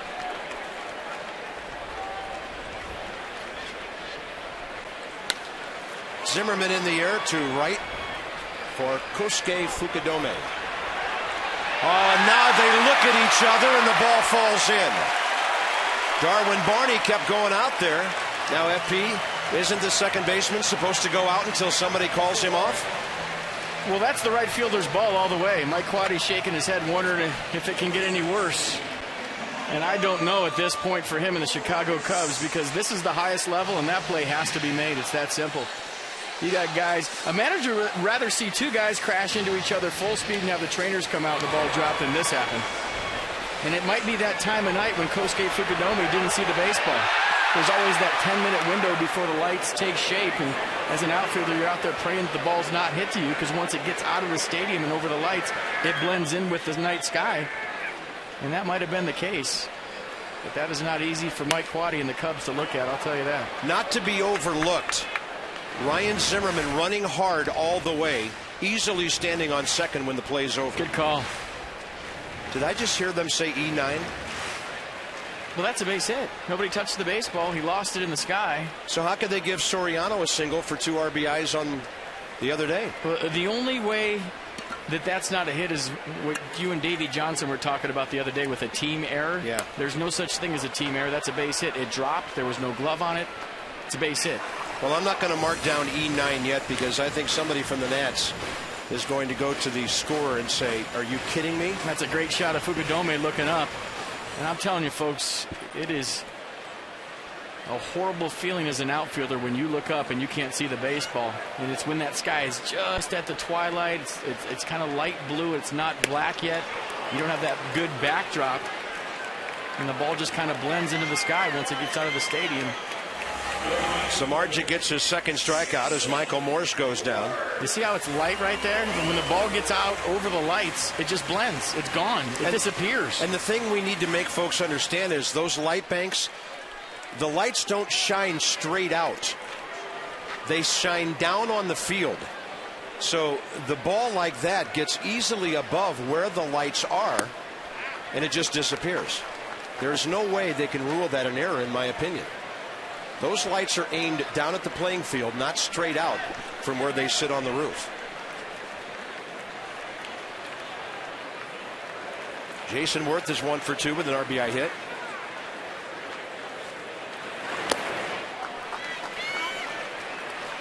Check out Barney going out on this play. I mean, you look at the lights, he's going out, and he's trying to help his right fielder. And as an outfielder, you tell your infielder, help me out, I can't see. You see him pointing right there? He's pointing to the baseball, trying to tell Fukudome where it is. He didn't see it. And it's just an empty feeling. The last thing you hear as an outfielder is the ball hitting the ground right by you. You didn't see it the whole way. 2-0 now to Worth. And Jason was smelling an RBI, ripping on 2-0. I mean, if you hit a blooper over second base, Carp, and it drops in between second and the right fielder, it's a hit. Base hit. I mean, essentially, that's what that was. Nobody touched it. There wasn't a glove on it. Nobody really saw the baseball. I think they'll change it, and if they don't, it's wrong. It's a double.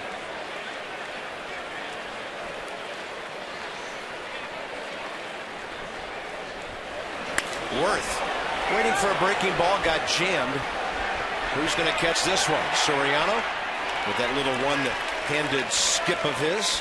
2 outs. And he didn't see that ball at first. You see him right there pointing up to the sky. That's what you do.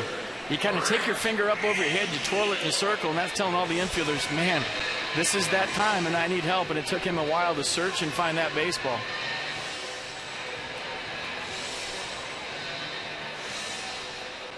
But when you're going good as a team, they fall. The opponent loses it. When you're going bad, they see everything. Rick Ankiel, the hitter now. Rick 0 for 2. Hit the ball that hit the foot of Carlos Pena, deflecting up into his face last time. Then he goes up hacking and pulls it foul.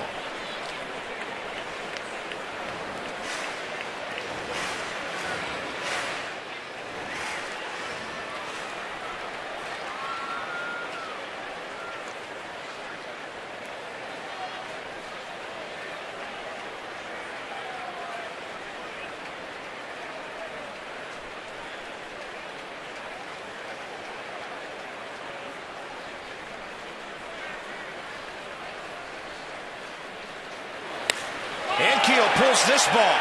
It's heading for the wall, and it is right off the wall to drive in Zimmerman. The Nationals lead 8-0.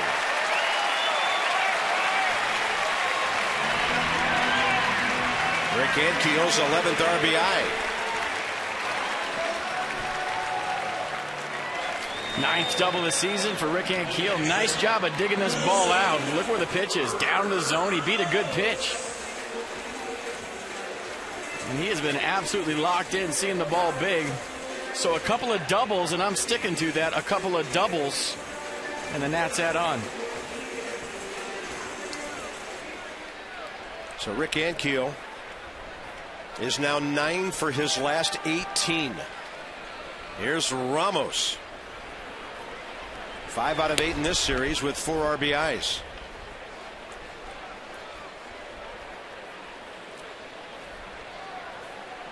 Smell it?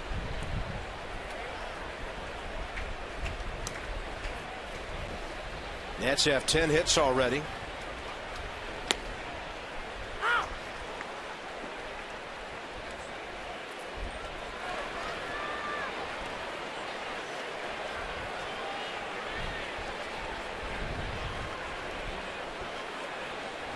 Flags are blowing in from the outfield now. Starting to get a little bit of a breeze here. Some dark skies showing up from the left. You know what that means, don't you? Stay tuned for another episode of Bob's Bootleg Weather. We're firing up the weather vane as we speak. I got the rooster pointed in the right direction here shortly. Whatever he says, do the opposite, and you'll be right. Come on. We'll have only missed a couple this year. And a 1-2 to Ramos. Ball bounces. Ankiel had his secondary lead, but Soto kept it close. And we're getting some kind of breeze straight into the booth here. Feels good.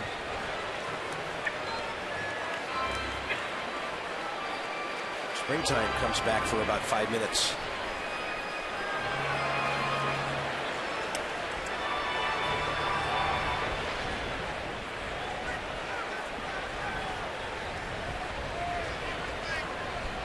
Two and two to Ramos.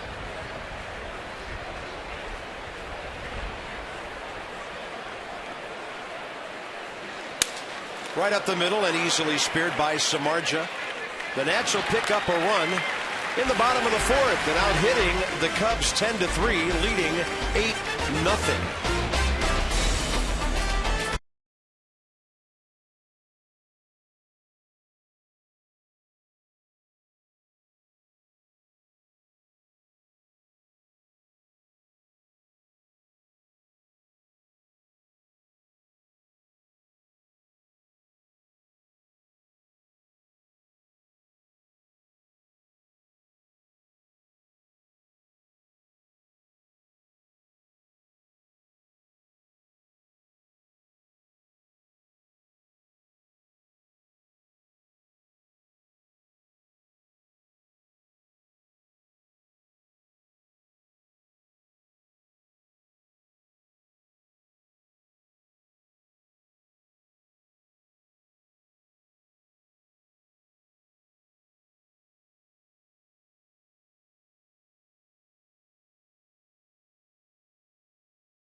Race, I think you know how this one's going to turn out. Teddy just makes a left turn into the wall.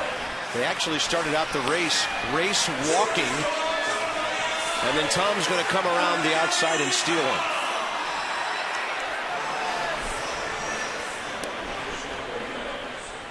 Nats on top 8-0. Radar shows no weather in the area except up by Baltimore, but we're looking at some pretty interesting looking clouds off to the northwest of us here. Top of the 5th inning, Levon Faces Darwin Barney, the pitcher spot, and then Fukudome. Looks like Jeff Baker would be the pinch hitter for Samardzija.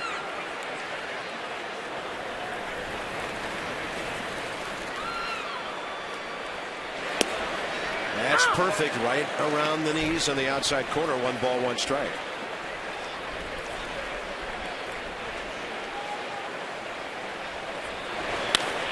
Breaking ball hit up the middle. Desmond over to get it. Look at that scoop. Quick release. Nicely done for the first out.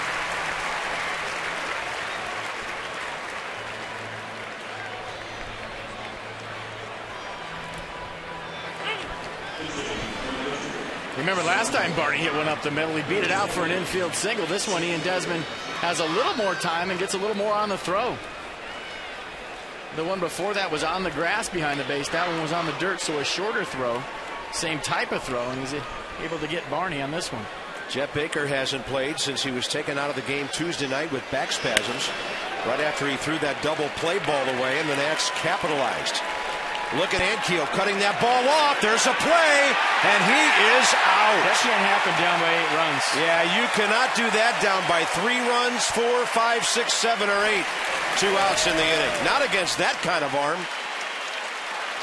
I mean, that's just how it's going for the Cubs right now. You don't know the arm of the opposition. Rick ANKIEL, probably the best throwing arm of any center fielder in baseball. And you like the hustle by Baker, but when you're down by 8 runs, that cannot happen. The Cubs need base runners. Wow.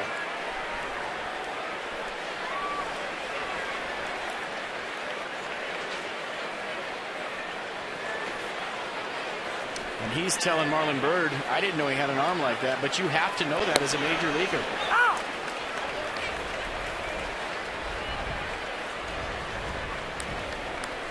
Yeah, you would think that would be covered in a meeting. Guys not to run on. And that man would be at the top of the Nationals list, ANKIEL. Bases empty, 2 outs for Fukudome.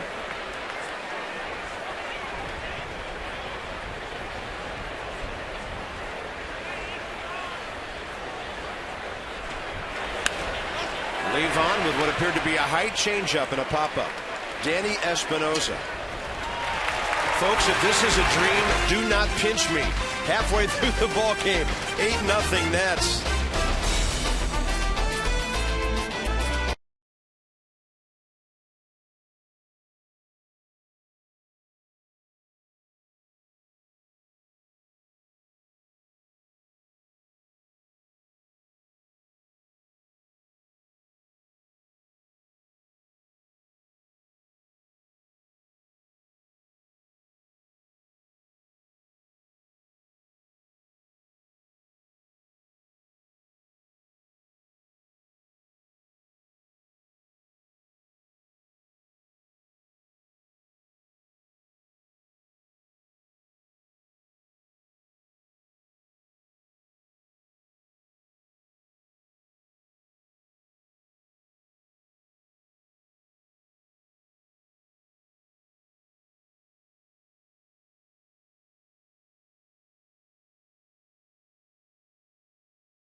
And lots of action when you come to the ballpark with our new midseason flex plans. Pick 3 games, get a 4th one free, and a new era ball cap.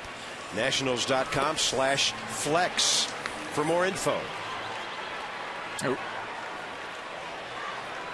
Since the 10th of June, almost a month ago, who's got the best winning percentage along with the Yankees and the Phillies? It's the Nats. The Rockies are probably in their hotel room right now. They had a day game in Atlanta, watching this ball game. And there's no way in the world that Jim Tracy's bunch is going to take the Nationals lightly. Everybody in baseball knows that this is a good ball club now, and they'll get the Rockies' best bolt. And the Rockies have lost 5 in a row. They are 6 games under 500 and 19-25 on the road this year. So here's James Russell, who's been busy in this series.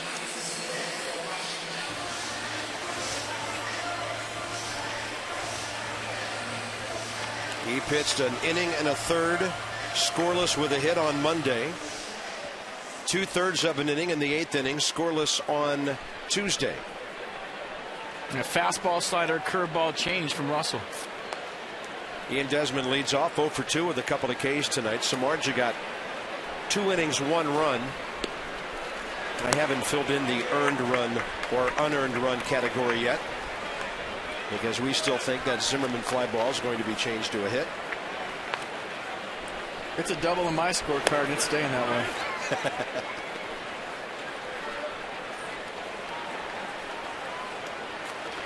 Ryan doesn't care. His team's up 8-0. Desmond hits one hard to left on a hop to Soriano. And a good swing by Ian Desmond, hooking one with authority. That is a feel-good knock for Ian Desmond. Your team's got 10 hits, 8 runs. You want to join the party, and Ian Desmond just did. Made some good plays at shortstop tonight, but look how short that swing is, compact, right down to the baseball. And there's a lot of times when Ian Desmond, to me, tries to force the ball to right field. He'll take that inside fastball, try to inside it out the other way. I like that swing right there. Get something in, drop the head on it. Good at bat. Levon will lay down the bunt. It's a perfect sacrifice. His 12th of the year and the 119th of his career.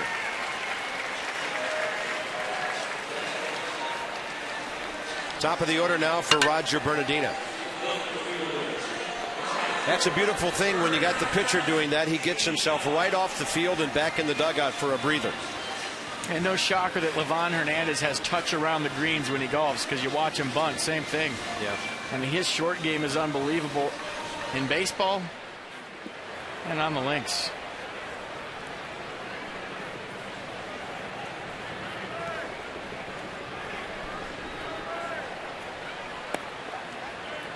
And I would imagine he dominates the windmill hole when he plays miniature golf.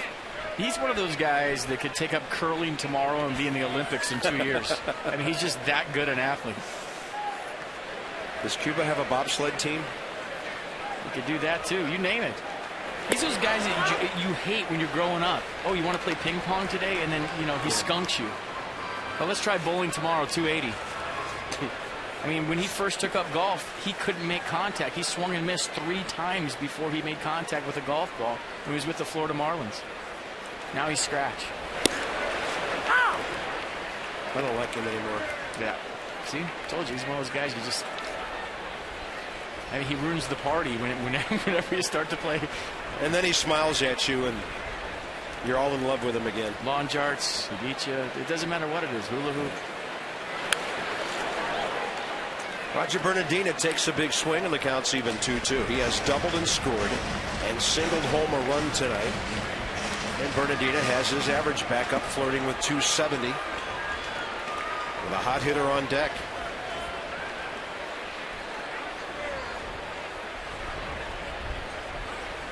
Bernardina gets jammed and pops it up to the shortstop, STARLIN Castro, 2 outs. For every Nationals walk this year, and there's been one tonight, Care First Blue Cross Blue Shield contributes $50 to the Boys and Girls Club of Greater DC. So over $13,500 this year on 273 walks. Care First Blue Cross Blue Shield encourages all of us to take that first step towards a healthier and more active lifestyle.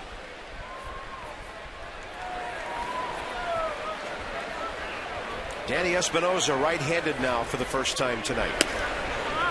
From this side of the plate, hitting .309. The only time they got him out tonight was when he hit a hard line drive to right field, ending the 7-run third. Only 4 home runs from the right side, but I'll tell you what, he's got more pop on this side. He just doesn't have as many at-bats. He'll chop that one out towards short. He's on the run. Castro gets him. And the Nats are gone in the 5th. They've stranded 6, but lead by 8.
6 innings, time for the Coors Light freeze cam. Let's go back to the 3rd inning.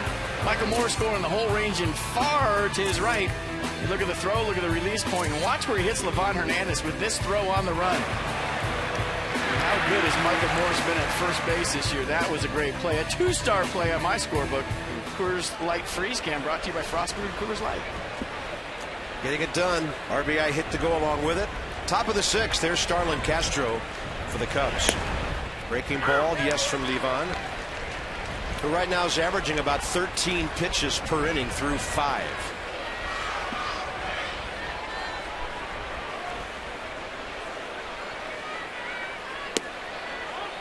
He has just been all over the plate tonight.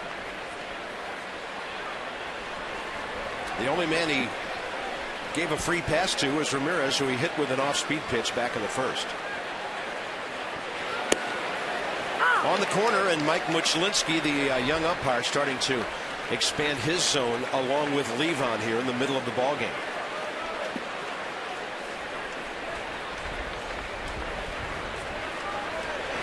Oh, look at that slow one. There is no way to hit that ball fair. And it's a good thing it wasn't fair. He didn't run. Because Castro did not run. I think he thought it was really going to hook, and he just stood there and watched it. I mean, that ball barely missed, and he stood at home plate the whole time. The wind's blowing and swirling in the ballpark, and that might have had something to do with it. But, boy, if that would have been fair, that would have been very embarrassing for Starlin Castro. And I got to be brutally honest here. This looks like a rather unmotivated Chicago team the Nats are beating right now.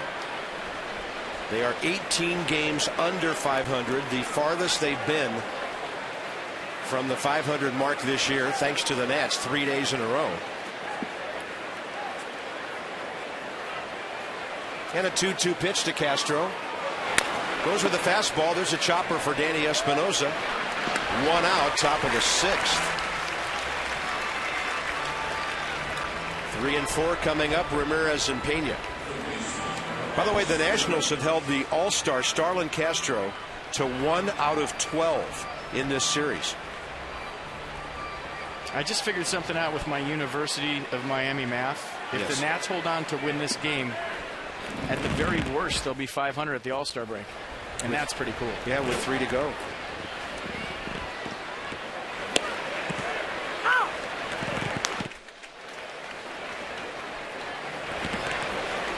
You have my permission to start talking about Colorado in the 8th inning, but not till then. No, there's a long way to go.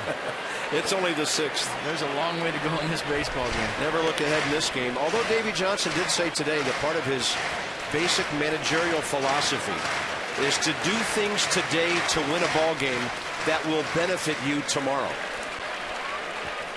In terms of who hits where, who plays where, who throws, who doesn't, who's available. That's a base hit. And he also talked about developing the players on the field right now and how, you know, Danny Espinosa is getting a shot at playing every day at the highest level. Michael Morse is getting a look, and he's playing every day at the highest level. Wilson Ramos, same thing. And, you know, how he's developing these guys, and if they're developed the right way, and if he does his job right, the winning will take care of itself. He also made an interesting statement, talk about looking ahead and whether he's the manager or not. He said, for this organization, a great goal would be to go to spring training next year with very few jobs up for grabs. Very few questions to answer. Absolutely.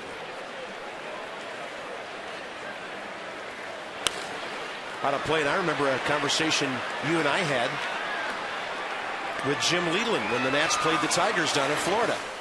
And this was about a week before the season, maybe a week and a half. And he said, right now I have maybe 2 bullpen decisions and 1 outfield decision to make. And you and I are looking at each other saying, this Tiger team's going to be pretty good.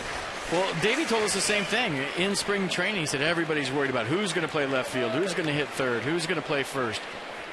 All those things, the players take care of that. They answer those questions for you by how they play. And I think that's what he's talking about with this team right now. Michael Morse is going to tell you if he's an everyday player by the way he approaches the second half of the season and how he produces. You know, Danny Espinosa, I think he's answering a lot of questions as we speak. Same with Michael Morse. But it's up to the players. They answer all those questions that we talk about every night on how they play and how they perform at the highest level over a 6-month campaign. 1-on-1 out, top of the 6th. It's 0-2, Livan de Pena. Upstairs to strike him out. He just stares at Livan as if, how do you throw 84 by me? How do you do that? He set it up with 60s and 70s. The slow stuff sets up 84 and it makes it look like 94. On the top of the zone, we've seen Carlos Pena get on top of that when it is 94.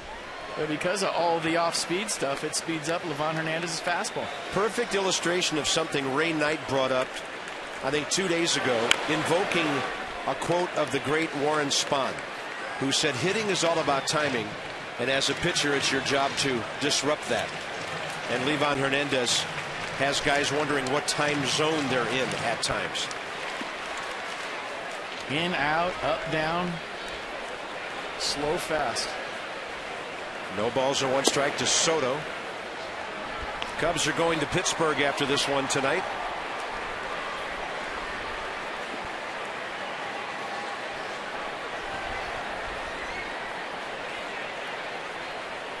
And a 1-1 pitch. Hit up the middle for a base hit. Livan's throwing strikes, and if the Cubs get a couple of singles every inning, that's okay with him.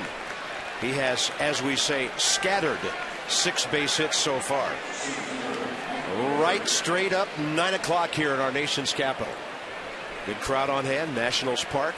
Nats trying to make it 4 in a row over the Cubs.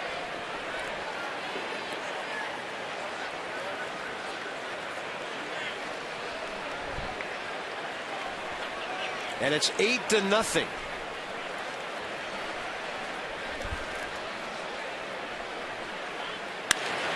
There's another base hit. Ankiel's charging.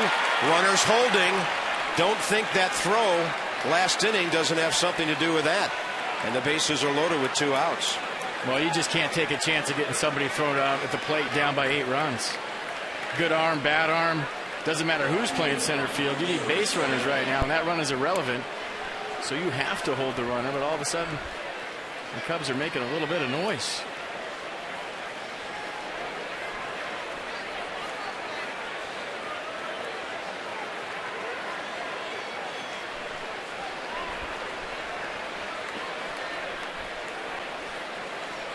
Alfonso Soriano lined out deep to left Bernardino last time. First pitch slider, base hit. Suddenly the Cubs are getting hits all over the place, and they're on the board.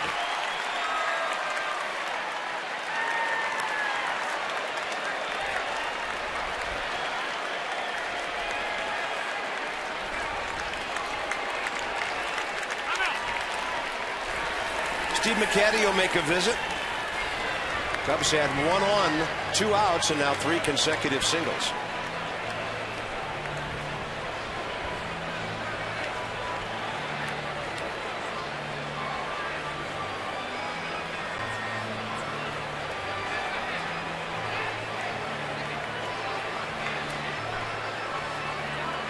Cubs are getting close to the bottom of their order again, so they're warming up another pitcher. Because if this thing goes 2 hitters farther, Mike Quaddy will want to pinch hit and try to keep something going and get a big inning here. So that's the left-hander, Sean Marshall. Oh, pardon me, John Graybo. 43, not 45. And then stepping to the on-deck circle is Blake DeWitt.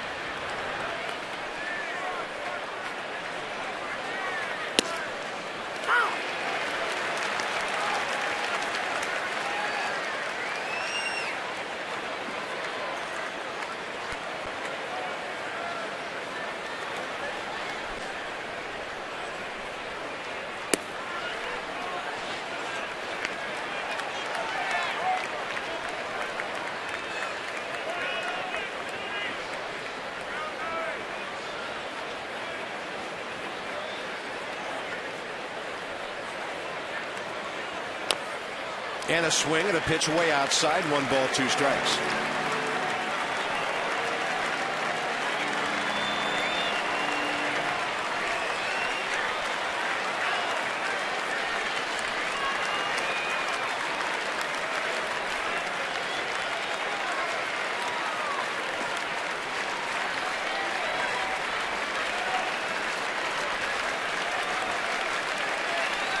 Nats fans clapping for an end to this top of the 6th.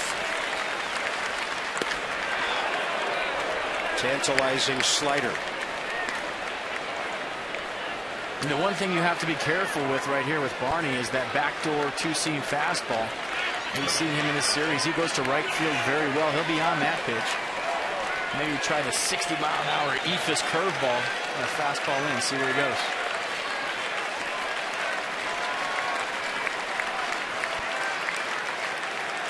There's a big breaking ball, and he waits for it. That'll drive in 2 runs and maybe 3.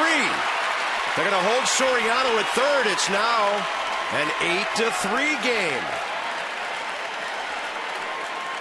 4 hits in a row by the Cubs.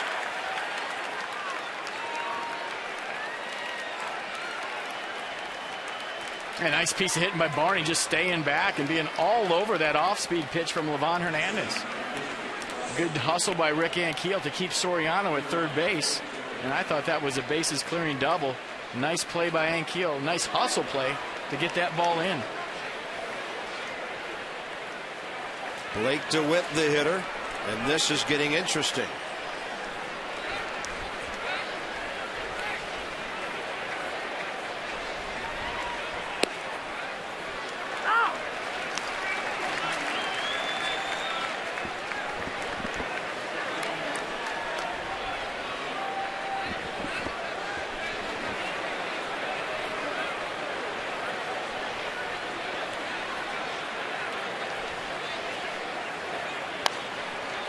Reaching. Now it's 0-2.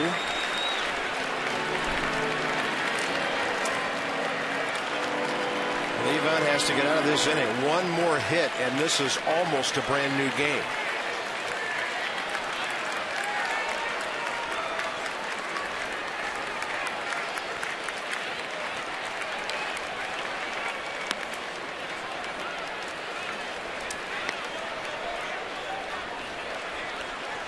Five of the 9 hits he's given up in this inning.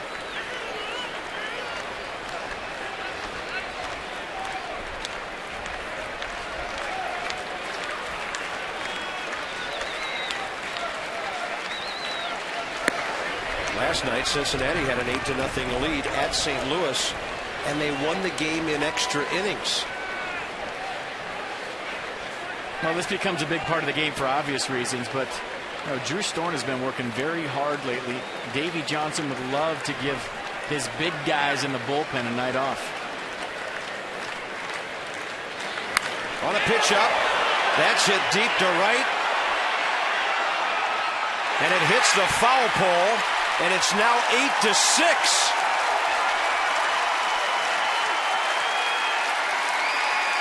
Three-run pinch hit homer by Blake DeWitt.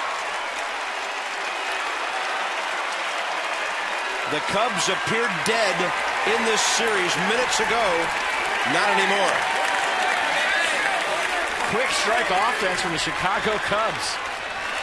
A 6-run, 6-inning capped off by this DeWitt home run. And just a two-seamer right out over the plate. And look where this one lands. Halfway up the foul pole. That ball was kissed. Unbelievable quick comeback by the Cubs here. Livan Hernandez cruising moments ago out of the game, having given up 6 runs. 2-run game now. Wow.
Base is empty, big pot brewing. It's time for our Coors Light Cold Hard Blast. And it just happened.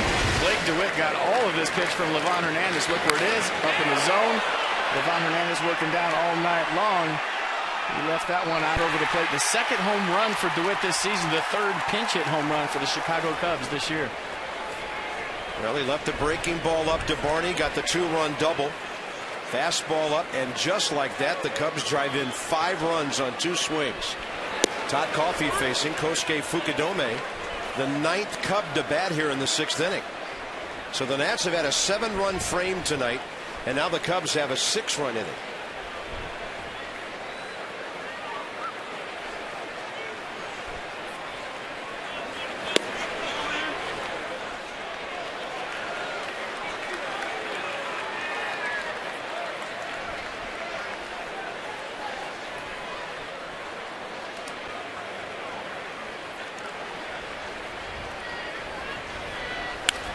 Fukudome off to the left side. I mean, why would it be any other way? You're thinking, okay, all of a sudden you got a laugher. Nats throw up 8 on the board. You just knew it would find its way to a 1-run game somehow. And you were hoping it didn't, but look, all of a sudden you got a ball game.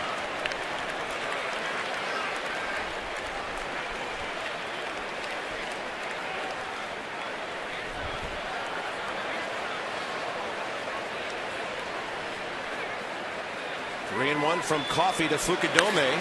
Throws him a strike, and that ball's drilled right at Rick Ankiel. 9 batters for the Cubs, 6 of them score. Zimmerman, Morris, and Worth may need to get the Nats bats busy again.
Now it's a little nervous time for the Nats, up by 2 with a long way to go.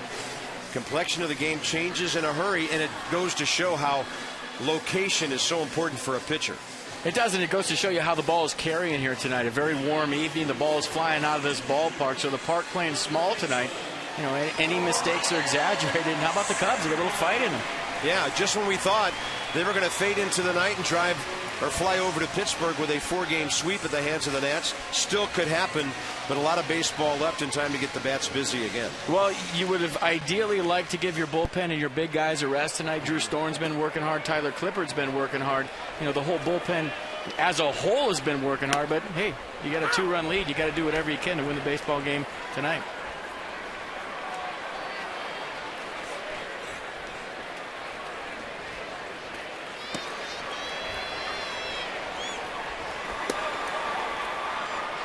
Bottom of the 6th underway. Zimmerman, Morse, and Worth.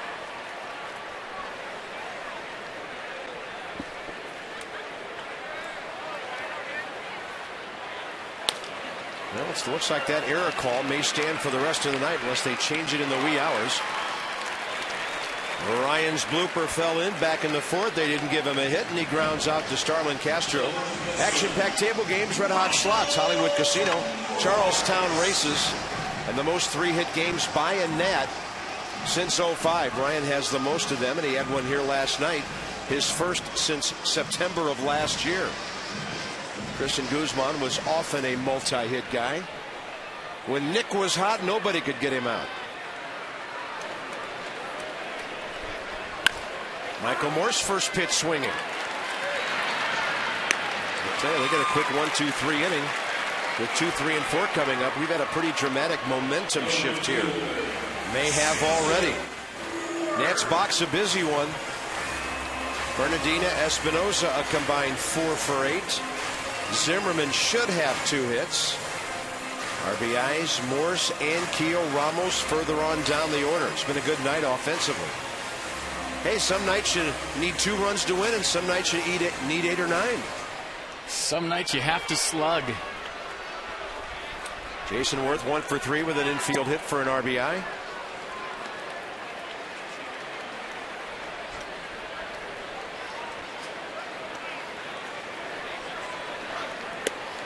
Off-speed delivery drops in from Graybo. 1 ball, 1 strike.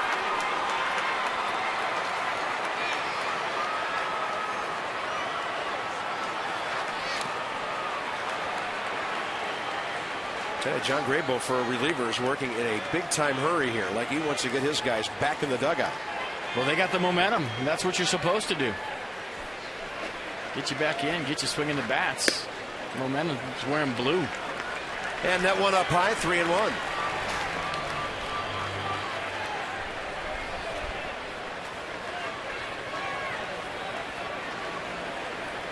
Time to take a shot for Jason Worth.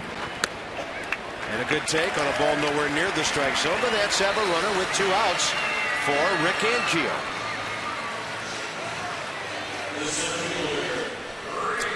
So whose special day is July 7th? Well, it's Kyle Pooley, a huge Nationals fan, a good friend of mine. It's his 7th birthday today, so I wanted to wish him a happy 7th birthday, because on 7/7, when it's your 7th birthday and you're a Nats fan, that has to be a good sign for the Nationals, right? 7-7-7. Wow. Kind of a fun week to have a birthday right after the holiday. Yeah.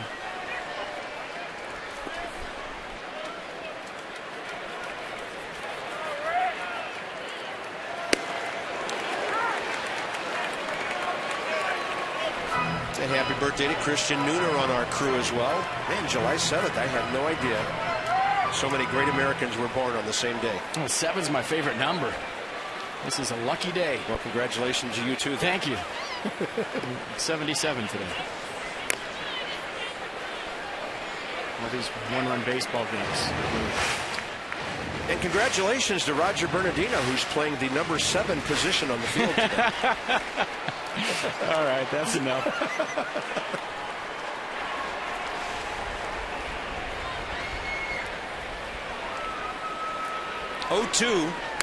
And Ankiel manages to fight that thing off. Trying to extend this inning and get the Nats something going again. They might need some more. Need I say Wilson Ramos is batting 7th tonight? He's on deck.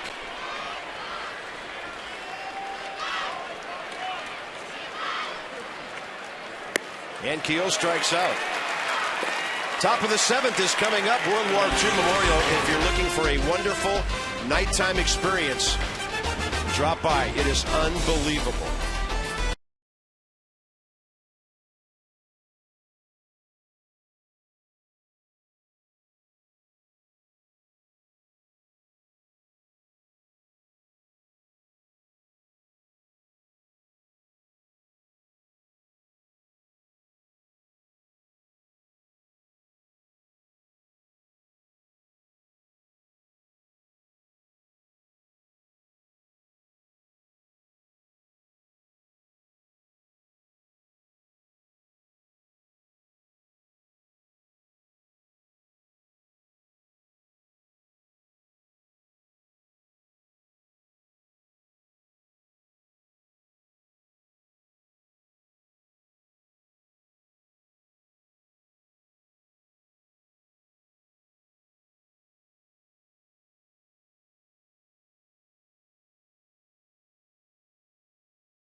on to an 8-6 lead as we move to the top of the 7th inning. Now, Drew Storen told me that the Nats relievers are a very tight-knit group. They try to feed off each other, help each other out. And Todd Coffey was actually the one who set the tone back in spring training. I think we just have a good group down there. It's everybody's. We see ourselves as one group, and like I said, that's something that Coffey said in the beginning of spring training. Saying, "Hey, we need to look at ourselves as one group, and that you got to root for each other." And we sit down in that cage down there for a couple hours a day. So if you don't like each other, it'd be bad. But luckily we get along really well and have a great time. And, of course, Jim Lett, the bullpen coach, doing a great job down there, too. Nationals relievers are holding opponents to a .229 batting average. Bob FP. Bullpen will have to get 10 outs tonight. 9 of them yet remain, and the 7th inning is underway with a strike to STARLIN Castro from Todd Coffey. But Todd's been in the big league since '05. Been there, done that. It's important what Drew Storen said. They're all on the same page. They're all pulling for each other, and that's what happens on good ball clubs. And by far, Coffey is the elder statesman of that group. And sometimes you might be wondering, there's guys down there hoping somebody gives it up so they can get their inning if they have more valuable innings than you. I've seen that happen before, but these guys all on the same page, all rooting for each other. And you see the results. 1 ball, 1 strike. That's hit well. Bernardina, look at that catch! A headlong dive way out in the left center field gap. If you can save a game into the 7th inning, a play like that will do it. And STARLIN Castro has to be wondering what in the world is going on tonight. That's the 3rd hard hit ball he's had, and the 3rd time he's been robbed. Nothing like that one. Look at Bernardina laying all the way out, fully extended. That had 3 bases written all over it. It turned it into an out. And it keeps RAMIREZ from representing the tying run.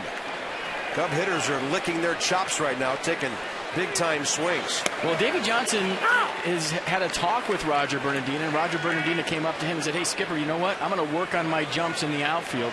So what he's done is, for about 5 or 10 minutes every day in batting practice, he's getting to jump on every ball hit off the bat like it was a game situation. You work hard during BP and you see the results during the game. He got a great jump on that line drive.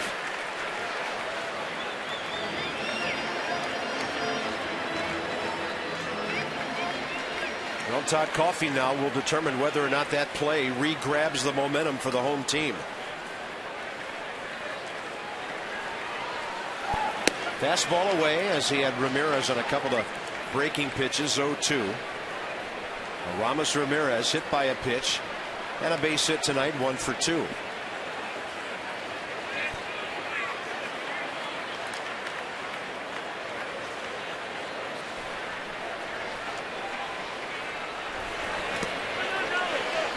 Hitter made an offer, no swing.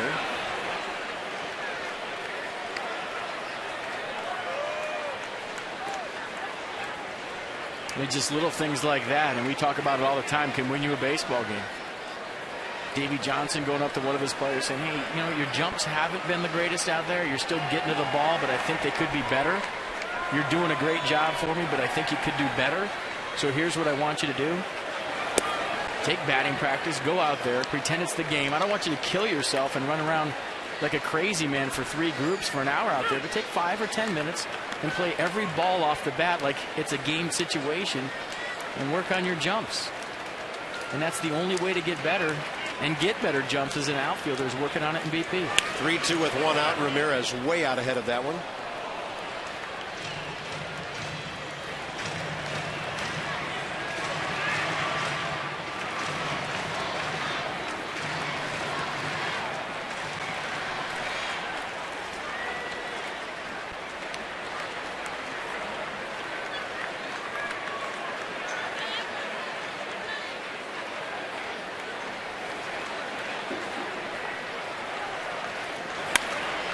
Play the other side.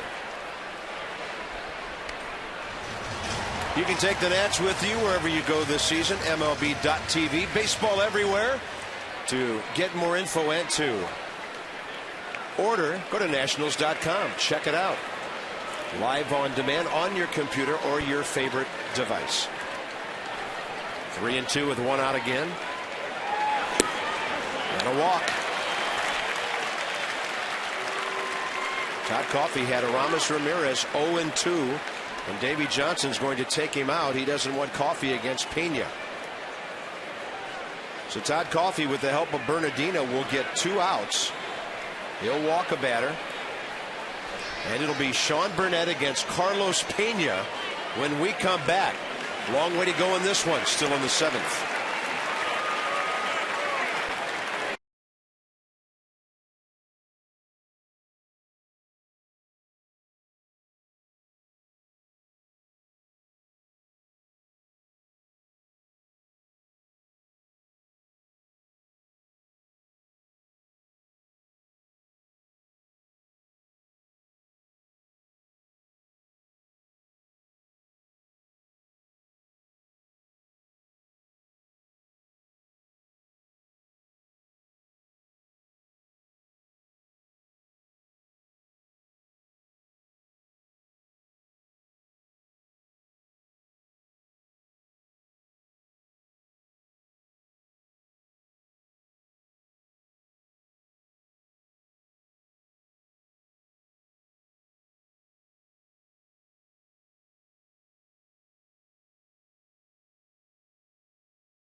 To see this 8-6 after the Nationals led 8-0 into the 6th inning.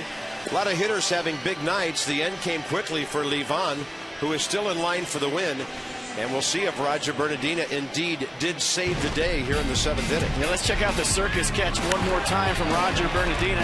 As an outfielder, a little bit more fun to go left or right for a line drive because you can tell the velocity versus the line drive right at you. It's almost like standing on the side of the road and watching a car go by you, or the car's coming right at you. You can tell which one's moving faster, and Roger Bernardino got a great jump right there and made a great play. Then Coffey walked Ramirez, and now Sean Burnett faces Carlos Pena. More than a hit per inning by Sean. High ERA. And that ball is crushed to right. And on one pitch, the game is tied. Hanging breaking balls go a long way. Unbelievable. The 8-run lead is gone.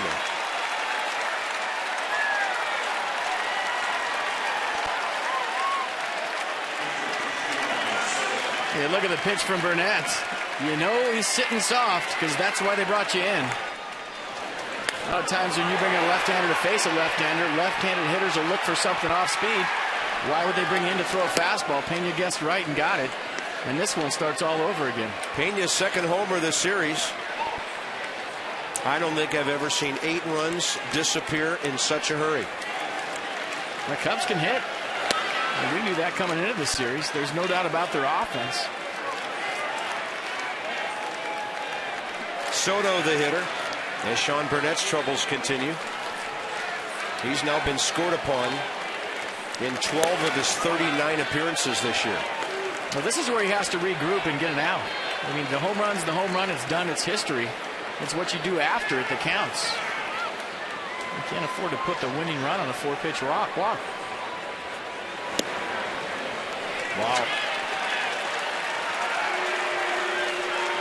By the way, Ross Detweiler has been added to the left side of the Nats bullpen.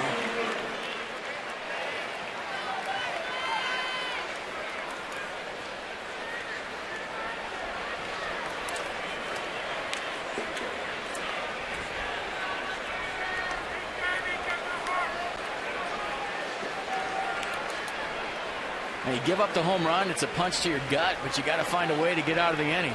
The damage is already done. Now it's up to Sean Burnett to refocus and look for a ground ball. Marlon Bird's hit the ball hard 3 times tonight. A line out and 2 singles, and that's a strike.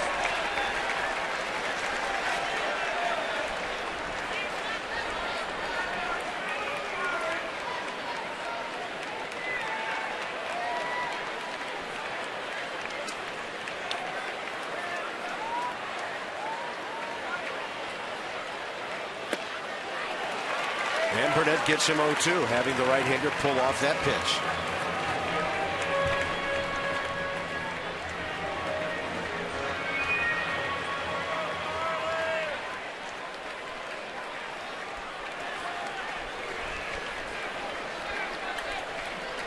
Damage was done on that home run by the walk to Ramirez before that. Had Aramis Ramirez 0-2. Todd Coffey walked, and that brought the tying run to the plate in the form of Pena. And Bernardino doesn't make the play. The Nats are behind in this game, most probably. That ball getting away. And now the lead runs at second base with 1 out. On a wild pitch.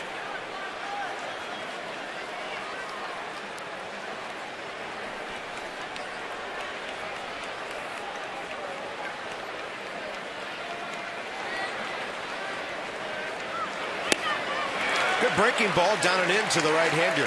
Out number 2. That's probably where he wanted to throw the one to Pena, starting it off on the plate and then having it break away rather than hanging right in.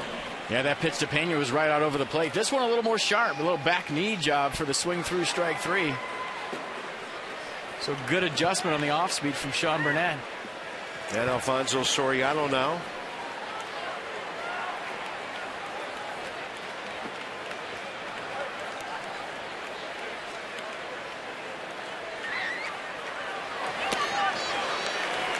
Cubs are in the midst of their 3rd time around the batting order in the 6th inning when the roof fell in on Levon. So they vacated their free swinging ways and made some contact to get that 6-run inning. Soriano got the first RBI hit of that frame on the 4th single of the 6th.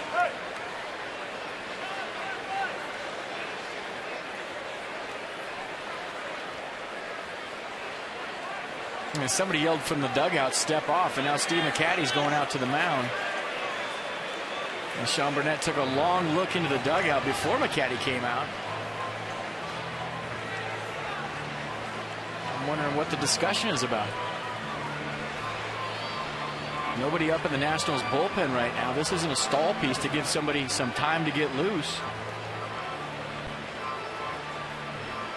Are they deciding whether they want to go after Soriano or Barney? I don't know what's going on. With the count already 0-1, Soriano much more of a free swinger than Darwin Barney. Maybe they saw something from Soto on second base. He's been looking in for a couple of pitches now. Maybe he found out the sequence. Maybe they just want to change up the signs. Soriano has hammered Burnett in the past. 2 of his 3 hits, home runs.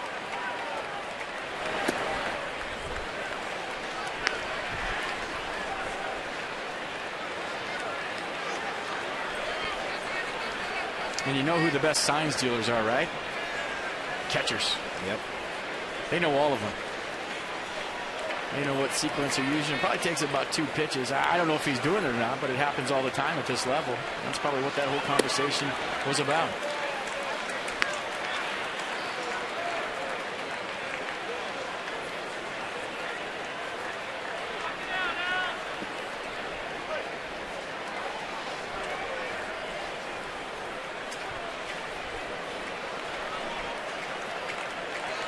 Now they'll go ahead and walk him.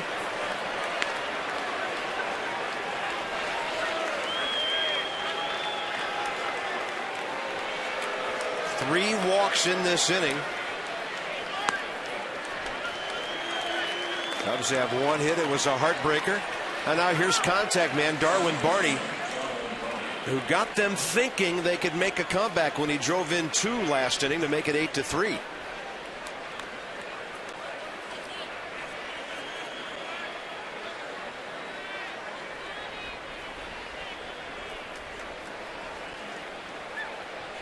Ryan Matthews suddenly pops up. Looks like Reed Johnson has gone to the on-deck circle to hit for the pitcher. Their pinch hitters in the number 9 spot tonight are 2 for 2 with DeWitt, the damaging 3-run homer.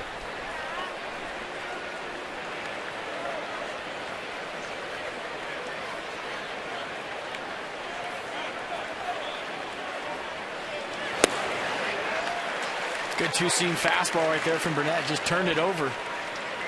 Good late movement.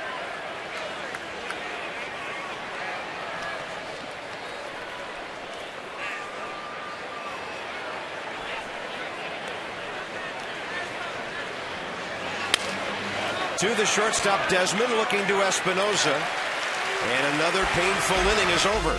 7th inning stretch time at Nationals Park in an 8-8 tie.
Mitsubishi Electric Cooling and Heating. To find a Mitsubishi Electric Cooling and Heating dealer near you, visit MitsubishiComfort.com. It was 8-0. Now it's 8-8. Each team with 11 base hits. The Nats are still trying to sweep this 4-game series with Colorado coming in tomorrow night. Jason Hamill, 4-8 with a 4.31 ERA and one of the better hitting pitchers in the National League. He'll be taking on John Lannon. John, over his last 8 starts, 5 no decisions, but 3-0 when he gets one at a 1.92 ERA. Nats extra 6:30. First pitch 7:05 tomorrow night.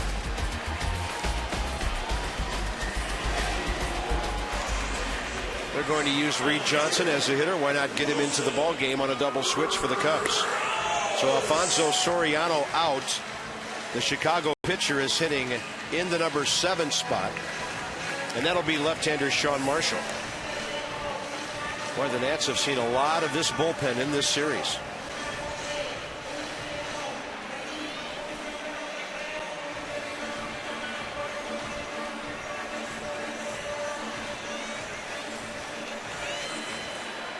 Meanwhile, Henry Rodriguez heating up for the Nats.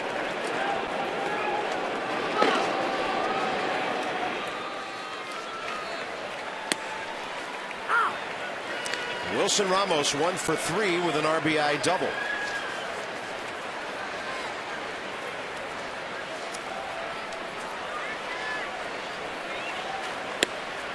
Breaking ball is a beauty. 0-2.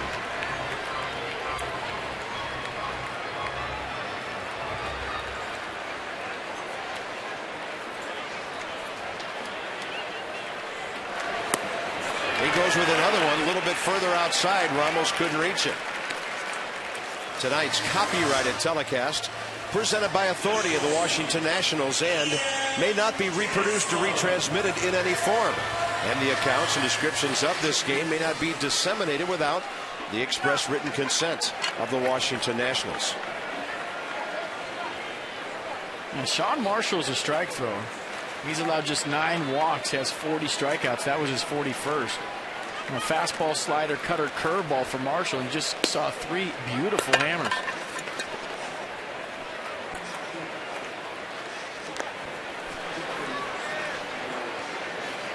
Ian Desmond, a base hit last time.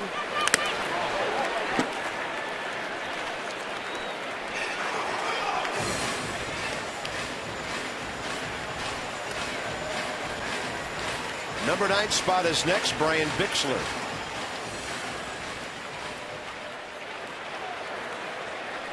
Well, the one thing we've seen from this team all season long is they've been able to pick themselves up off the mat. We saw that in Chicago when they were playing the White Sox. They blew the 3 leads in extra innings and came back and won that baseball game in 14. We've seen all the walk-off wins here all season long. So you blow an 8-run lead, it's tough to get the momentum back. It's tough to pick yourself up. But if any team can do it, it's the Nationals. We've seen it all season long. Yeah, it's just this is a different kind of ball game. Not used to seeing 8 runs all over the place. Desmond thrown out by Castro, 2 outs. And now Brian Bixler to hit for Burnett.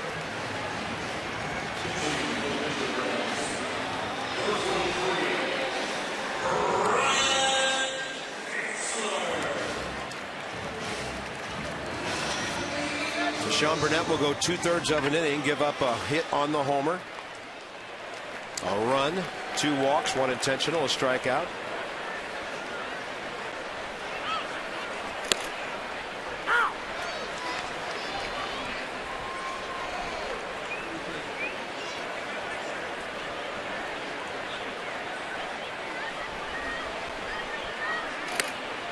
And Marshall misses outside, 1 ball, 1 strike. Yeah, if you're facing Sean Marshall, sit soft. He only throws his fastball 25% of the time. Mostly sliders, curveballs, and changeups. There's one, the big hook, and he misses down and in, 2-1.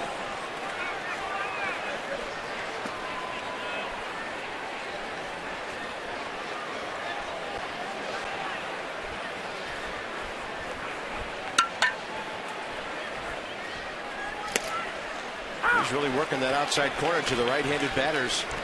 If they're not interested in reaching, he's getting called strikes out there. Now that was a slider or a cutter. They both look the same. One's 84, one's 86.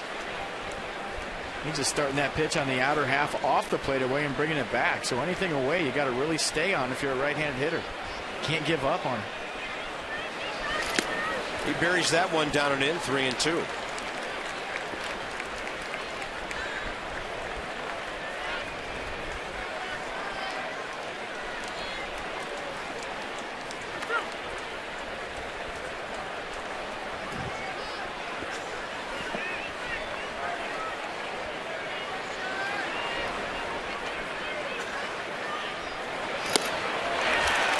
Marshall keeps the momentum on the Chicago side. Nats have had 2 hits since the 3rd inning.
Flexibility here at the ballpark. You get a new era cap when you subscribe and get 3 games and a 4th one free. Log on to nationals.com/flex for all your ticket information. Now the Nationals will employ their fourth pitcher of the night, Henry Rodriguez. Scoreless 8th inning last night and a scoreless 10th inning on Monday to get his third win as a National. That fastball slider change from Rodriguez. Fastball hit triple digits. Throws his changeup 90 miles an hour. Reed Johnson will lead off for the Cubs in the number 9 spot.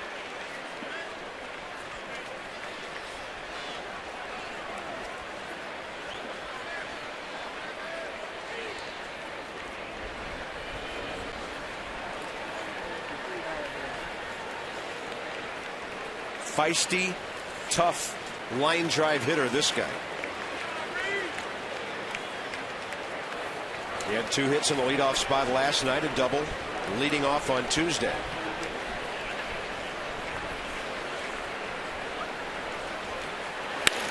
He was sitting first pitch fastball, late for 98.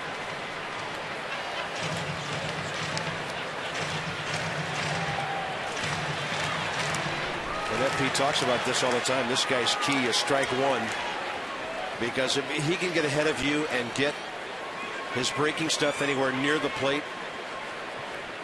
he can overmatch hitters. His breaking stuff's not fair. He just has to get to it by getting strike one. You see it right there. 85-mile-an-hour slider. When he throws that for a strike, it's no chance.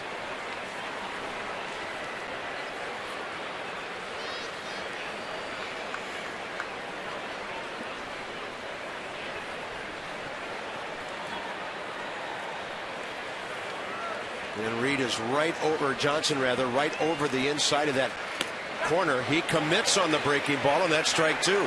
I mean, you could get your wiffle ball at home and put all the holes on one side and throw it as hard as you can. It won't break like that last pitch. And that was a wiffle ball hammer, about 85 miles an hour. And I think that pitch is more impressive than his 100-mile-an-hour fastball. It is hard to hit 100, but when you're sitting on 100 and you just have the thought of that in the back of your head, that is a rough at bat.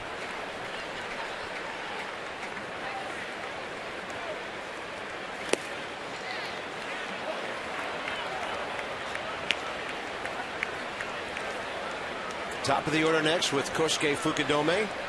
Starlin, Castro to follow here in the Cubs' 8th. If I was facing Henry Rodriguez, I would stand there like a statue and hope that he threw me 4 balls before he threw me 3 strikes. Because I would have no chance of hitting any one of his pitches. You go up there, you get on the plate, you wiggle your bat, you look all hitterish, and you're just in take mode. 2-2. There's a hammer. And Reed Johnson, all he can do is walk away. Wow. Now you're sitting on a 100-mile-an-hour fastball, and then you see this. You see it up out of his hand. You see Reed Johnson's eyes go up and down real quick. And your brain is telling you that's a high fastball. I'm going to take it. Next thing you know, it drops right in there. And you can't get off a swing. That was a great pitch. Fukudome 1 for 4 tonight.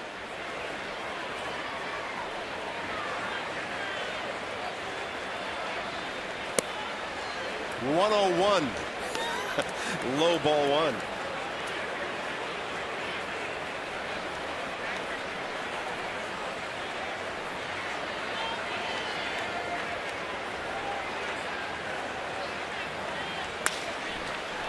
By the pitcher, but Espinosa is there to scoop it for the second out. And that was a 91-mile-an-hour changeup for the ground ball. Yeah, it's funny, his idea of getting a guy out ahead is a ball up the middle. Even hard to pull his changeup.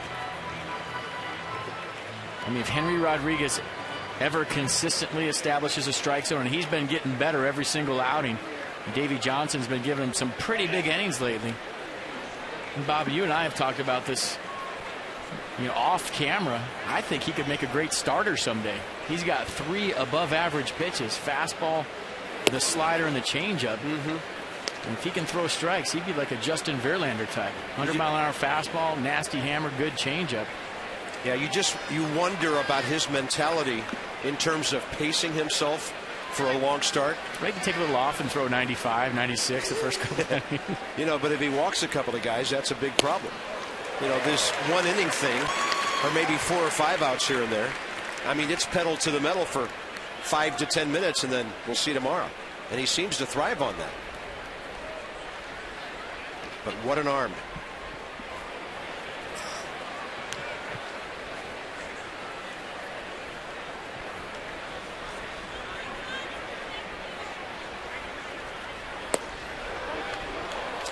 Just off the plate, 2-1. You can hear a buzz in the crowd when the MPH goes up on the board. We got to be careful right here. Starlin Castro, although he doesn't have a hit to show tonight, has absolutely roasted the baseball 3 times. Robbed last time by Roger Bernardina, so he's seeing the ball big tonight. Behind the count, you got to be careful with a good hitter like Castro. Changeup was outside the zone by the time it was caught. Look at the swing from Castro, and that was the slider away. I think it broke at the last minute. He just pulled off. He was sitting on 100, ahead in the count 2-1. You have to be.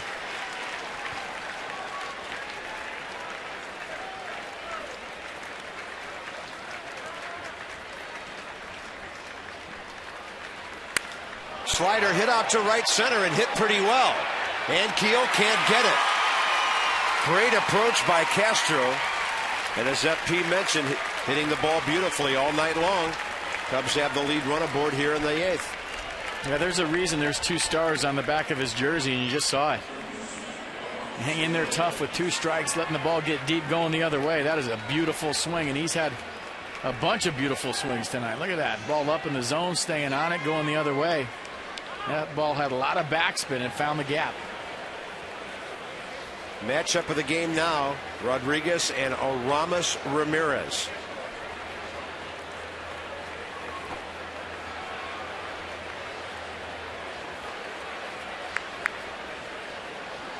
I mean, do you go after the hottest hitter in baseball with a go-ahead run on second base, or you just put him on and go after Carlos Pena? That's the question. And maybe you pitch him like it's an 0-2 count right from the get-go. See if he'll fish. See if he'll be aggressive and chase your pitch. And if he doesn't, maybe then you put him on.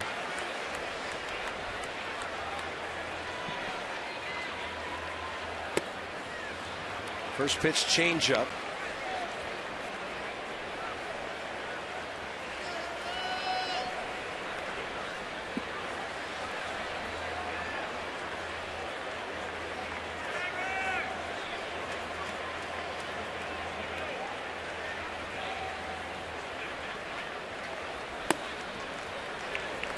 He's trying to get him fishing for that fastball away.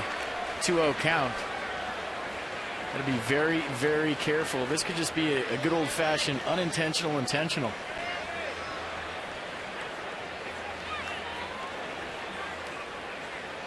And very rarely do you pitch around the right-hander to get to the left-hander when you got a right-hander out there. But when the right-hander's Ramirez and he's that high, you got to be very careful. 2-0 slider. And you know what Aramis was looking for.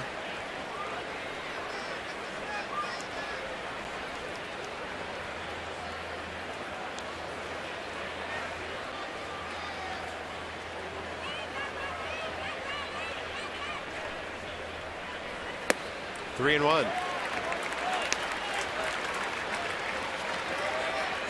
Carlos Pena, the reason the game's tied.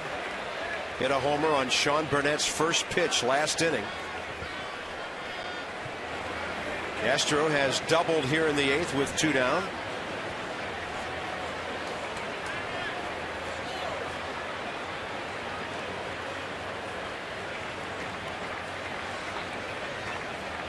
Fastball away, and Ramirez late for it. 3-2.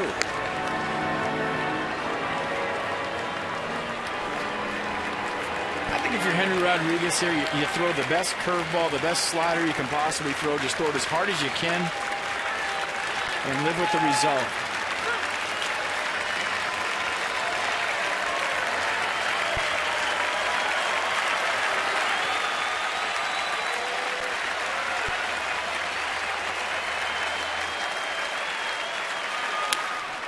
Ramirez goes after ball 4. He's on both of those fastballs, 100 miles an hour. And a lot of times Henry Rodriguez throws that triple-digit fastball and it'll take off. And that one had 2-seam action, boring down and in on Ramirez. He still got the bat head to that.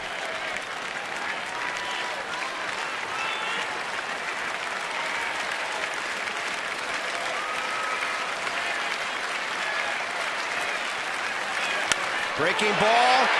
Espinosa can't get it, and the Cubs have the lead, 9-8.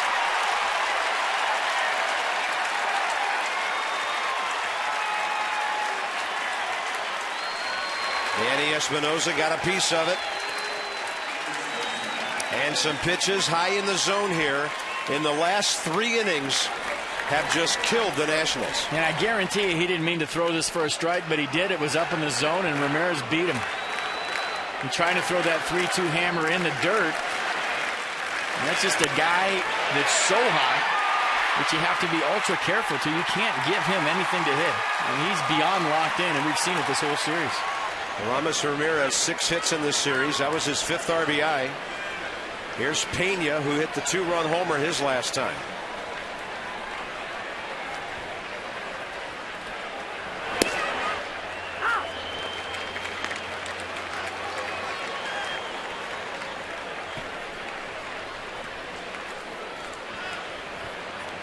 Nine unanswered runs for the Cubs.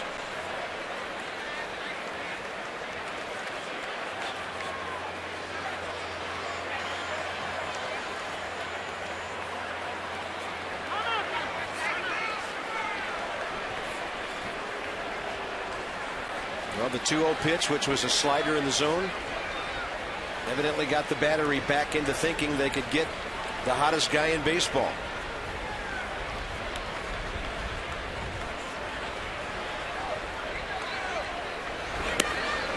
Change up away, and the count's even 1-1. I give Starlin Castro a lot of credit for keeping this inning alive with a good piece of 2-strike hitting, a double in the gap after having a tough night. A lot of young guys, they hit the ball hard 3 times, nothing to show. They'll just shut it down. It's tough to stay into the baseball game when you individually are having a tough night, but give them some credit.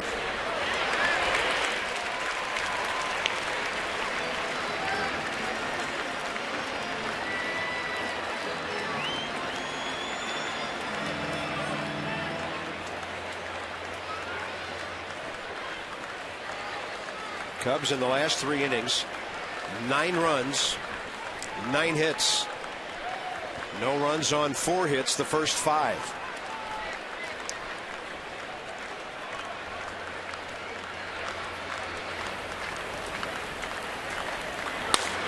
That ball slapped into right field. Espinosa gets rid of it. Look at that play.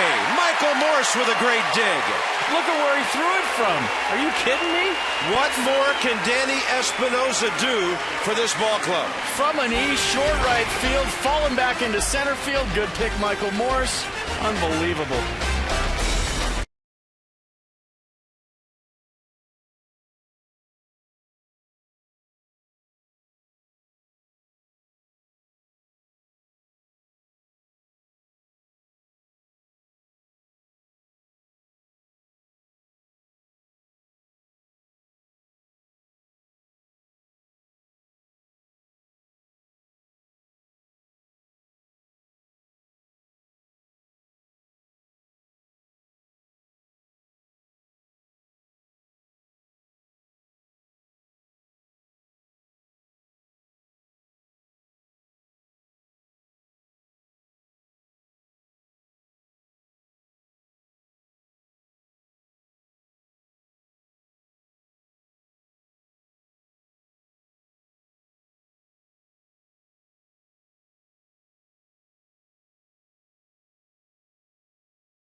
Washington Ball Club respond one more time. 6 outs to go.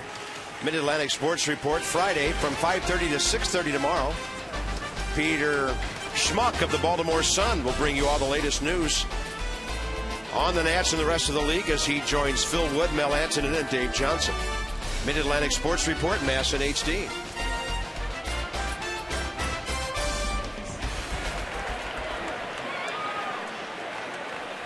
Roger Bernardino leads off bottom 8 against Sean Marshall. Corner infielders pinch on the bunt possibility. The Nats have 2 base hits since their 7-run third inning.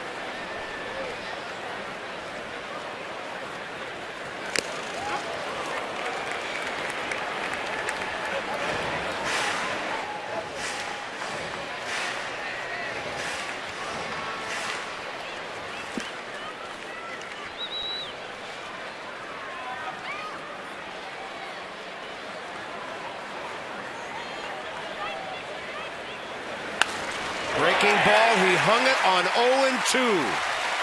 And Roger Bernardino has a 3-hit night. Let's go back to Danny Espinosa and that play that ended the 8th.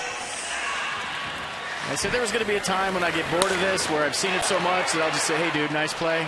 This one pretty much tops them all. Look where he makes this play from. Short center field, folks. That's a second baseman. Most second basemen throw that ball. It dribbles to the first baseman. The guy's safe. He's falling into center field that far away from the plate, and he gets enough on it to get the runner. Unbelievable. Danny Espinosa, 2 for 4 tonight. Showing bunt, and that ball needs to hit the ground, and it does in the dugout. What if he did that on his own?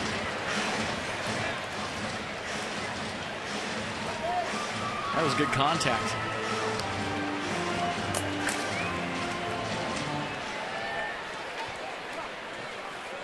A good at-bat from Roger Bernardino, left on left. He gets an off-speed pitch up in the zone with 2 strikes. Leadoff man on. Here they come. Great at-bat.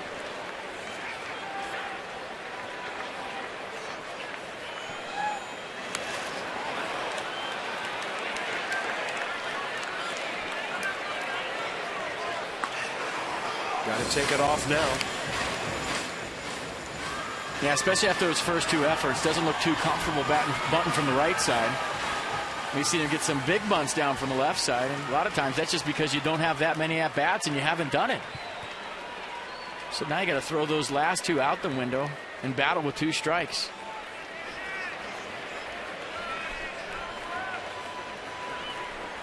Target in on 0-2 and a check of Bernardino. He's 12 out of 13 on the year.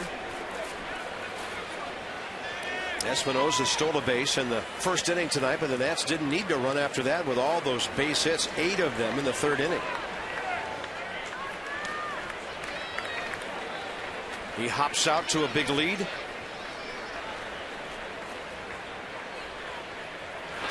And Espinosa takes one upstairs, ball 1.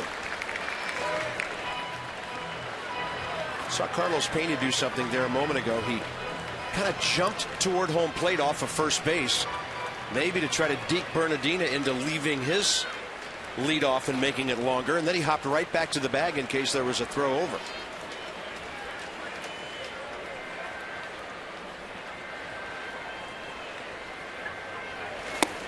Breaking ball strikes out Danny Espinosa, who's really upset with himself. And of the 4 outs Sean Marshall has now, 3 of them are strikeouts, and they're all against right-handed batters. Yeah, the frustration with Espinosa is not that he swung through that pitch, is that he didn't get the bunt down. That's a guy that's fundamentally sound, didn't get the job done. Now it's up to Ryan Zimmerman to pick him up. Zimmerman and Morse the next 2.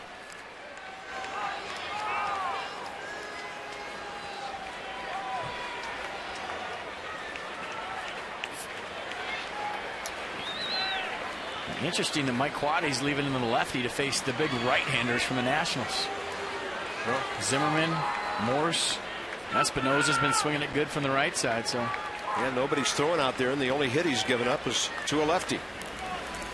He's retired all 4 right-handers he's faced.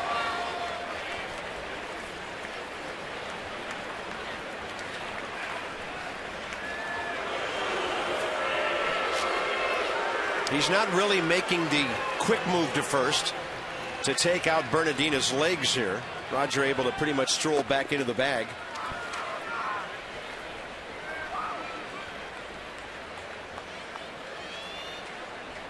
He's off and running. Pitches outside. It is no contest at second base. Bernardina goes hammering into Darwin Barney. That's number 13 for Bernardina out of 14 attempts this year. And check out the jump right here. Roger Bernardina forcing the issue, takes a peek in. And that bag was absolutely ripped. And Darwin Barney felt it on the back end of this. Look at this. Bam. Right into his left leg. You know, if you keep blocking the base like that with your knee, you're going to get hurt. You see his back knee, and he's dropped it this whole series. I like the fact that Roger Bernardina went in hard. The righties are hitting .253 off Marshall this year, so if you're the Nationals, you got to like this matchup.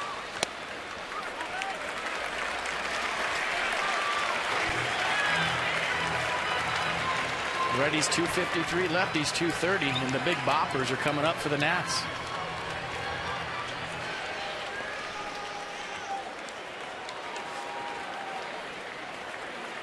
(2-0).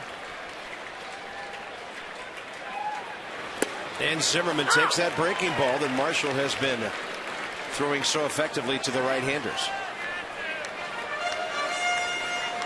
Bottom of the 8th inning. Cubs 9, Nationals 8.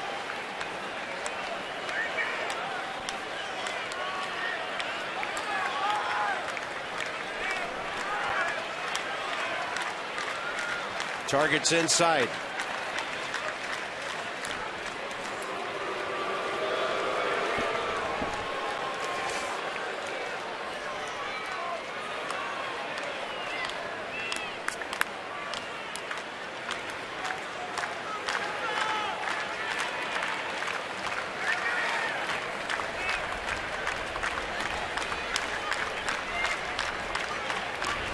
Zimmerman hammers it, and the ball caught by Barney, who had to contend with the umpire in his line of sight.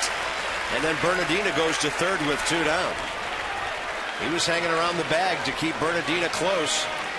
And now the Cubs are smelling a save situation as Carlos Marmol starts warming up, and he's been known to come in the 8th inning. Yeah, I just don't know if he's loose right now. Look at Soto going out to the mound. This might be a little stall piece to get him loose and to get him into this baseball game to face Michael Morse. Be real careful here with Morse if you want Marmol to come in to face Worth.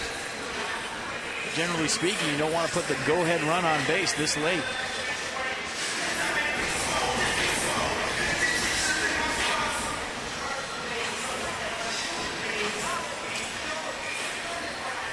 Well, I think earlier in the season we envisioned situations like this where Michael Morse would see fastballs because of who's on deck. But right now, they're more likely to be careful with Morse. And if they can't get him quick in the count, and they can't, he has delivered again. So they chose to throw a strike to the much more dangerous hitter out of the next 2. And the Nationals have tied the game. Mike Quaddy chose to leave the lefty in to face the righty. Not just any righty, Michael Morse. This guy almost made the All-Star team. You got first base open. You got one of the nastiest closers in baseball out there in the bullpen. And you pitch to Morse, and just like that, these guys fight back. Shocker. Michael Morse 2 for 5 with 2 RBIs, and the lefty stays in now.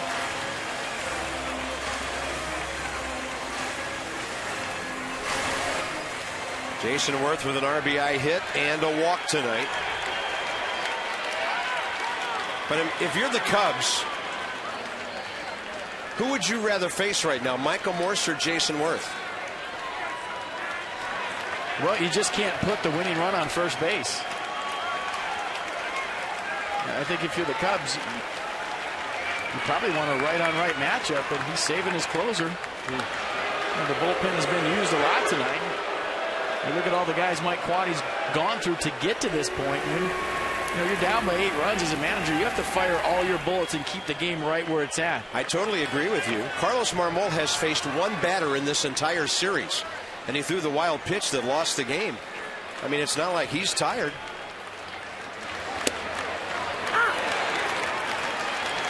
Worth, strike one. A lot of curveballs from Marshall. So if you're Michael Morse on first base, you are looking for a ball in the dirt. You're trying to advance to second any way you can.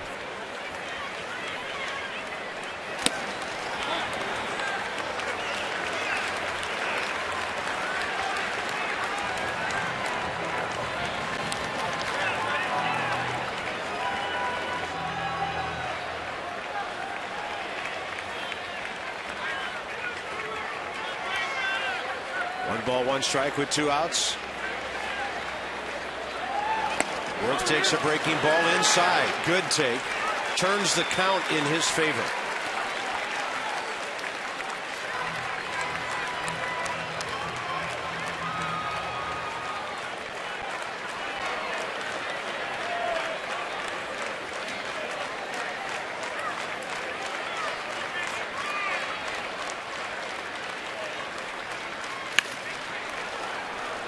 Jason Worth really lunging at those breaking balls.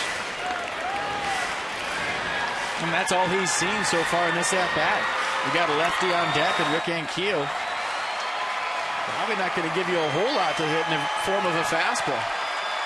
Maybe with 2 strikes you give it a shot, but in a guy that throws a fastball 25% of the time, you're going to see a lot of off-speed.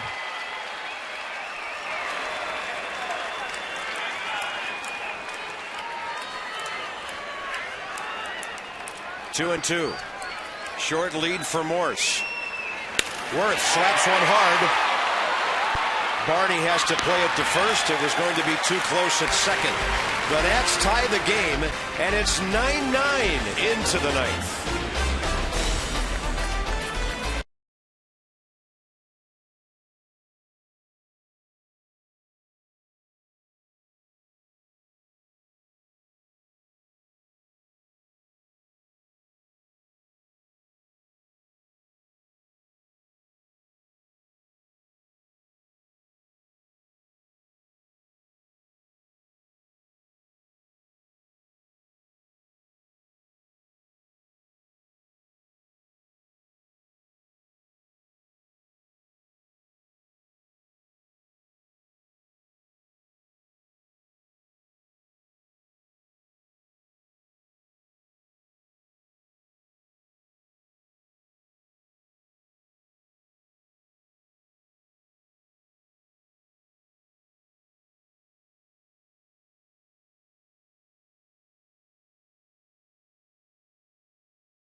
Giovanni, Soto, Marlon, Byrd, and then the pitcher's spot for the Cubs in a 9-9 game.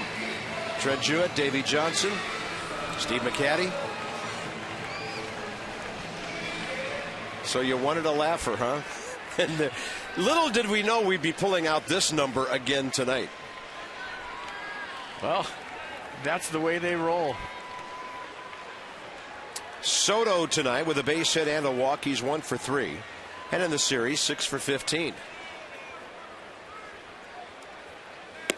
First pitch. Took a little bit off. 97 for a strike. Just to get me over fastball. Yeah, BP. That's BP if he's facing Clark Kent.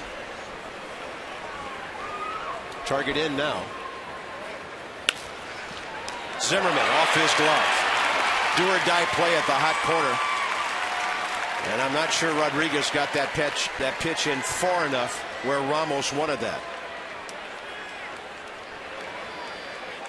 A good swing right here, short swing.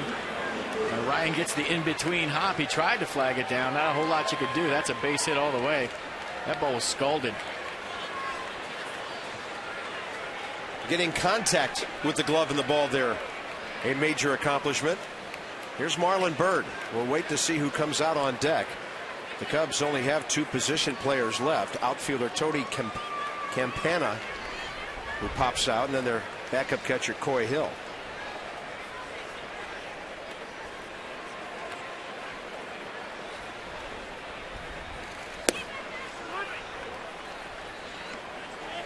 I'll tell you what, I've been in these situations before. One of the hardest things to do in baseball is to bunt a triple-digit fastball.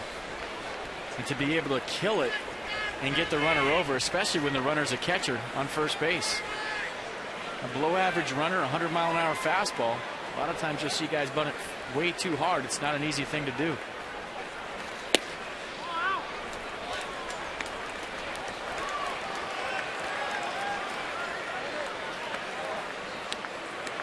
You know, the bullpen's given up 3 runs tonight, but it's the first 3 runs they've given up in this entire series.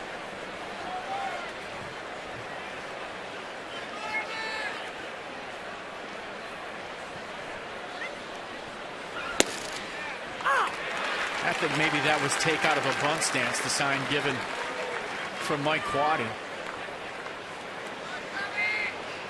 We saw it the other night. You bunt a pitch 2-0, you're giving the opposition an out. I mean, you want to sacrifice yourself to get the go-ahead run in scoring position, but if a pitcher's not throwing strikes and you're ahead in the count as an offense, you just don't want to give up an out. Close, but ball 3.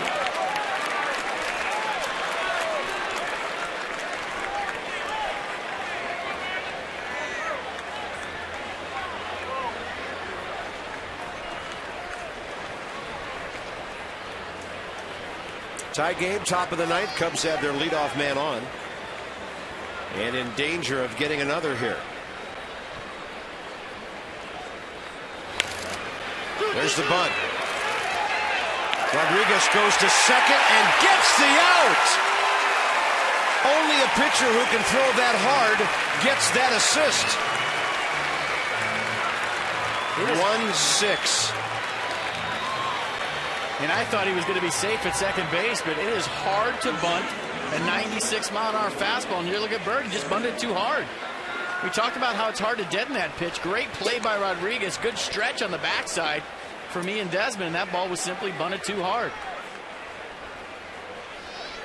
He gets off the mound very quick, fields his position. You see Michael Morse directing traffic, saying 2-2-2-2. And that's cut down Soto at second. That's a huge play. Oh, man, does that change the entire inning. Here's Tony Campana. 98 right in there. Campana as a pinch hitter this year, 1 for 10. A true speedster in every sense of the word. You got to play this guy shallow at the corners. He'll lay down a bunt for a base hit if you're not careful.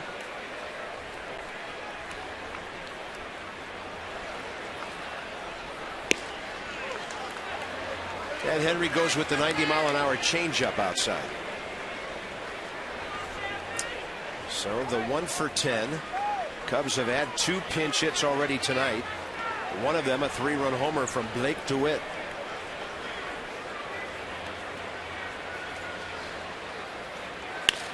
Slap to the left side. Can they turn 2 on this guy? ESPINOSA won't even attempt to throw. Taken out hard by Marlon Byrd. They had no chance at first base anyway.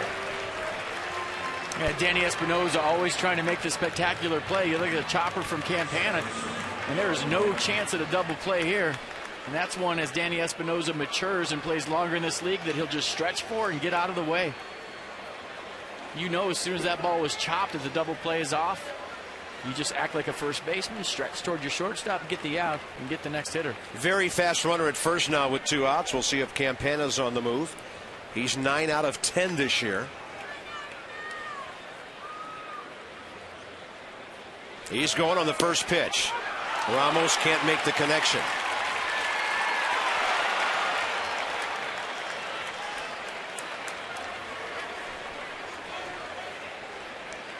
That kid can fly. You look at the speed, you look at the jump. Even if Wilson Ramos catches this cleanly and makes a great throw, I think that base was stolen. He popping out of there quick, trying to be a little bit in too much of a hurry, but in his defense, I don't think he had a chance. Darwin Barney, one of the most damaging hits of the night. He drove in the second and third runs of that 6-run sixth, right in front of the DeWitt home run.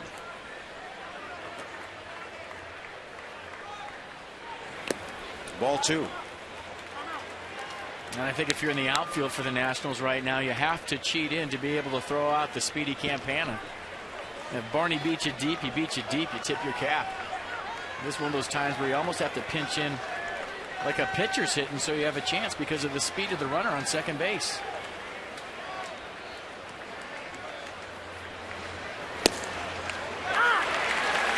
I think Darwin Barney would have to hit one of the hardest balls of his life on one hop at somebody for the Nats to have a chance with this runner. But you give yourself a chance. Bernardine is the deepest of the 3. And he just took 4 steps in. Ball 3.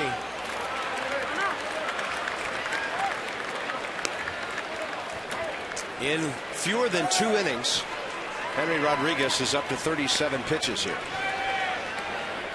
Reed Johnson, the first man he faced back in the 8th. Struck him out, but then gave up the double and the single to give the Cubs the lead. The Nats have tied it, and here we are, top 9 with 2 outs.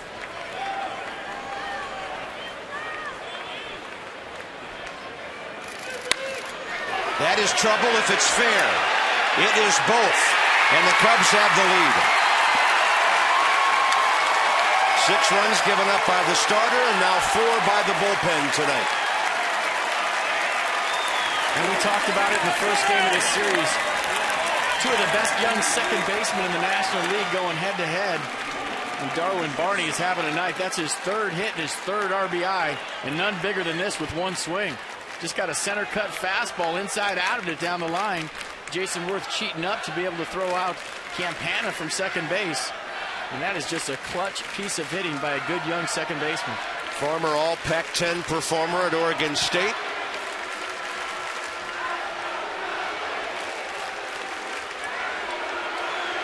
And the much maligned Cub fans who've been suffering for 3.5 days here finally have some cheering to do. Nats fans are trying to shout them down. That's a breaking ball outside to Reed Johnson. I think Cubs fans would tell you, Carp, they've been suffering a little bit longer than 3.5 days. Yeah.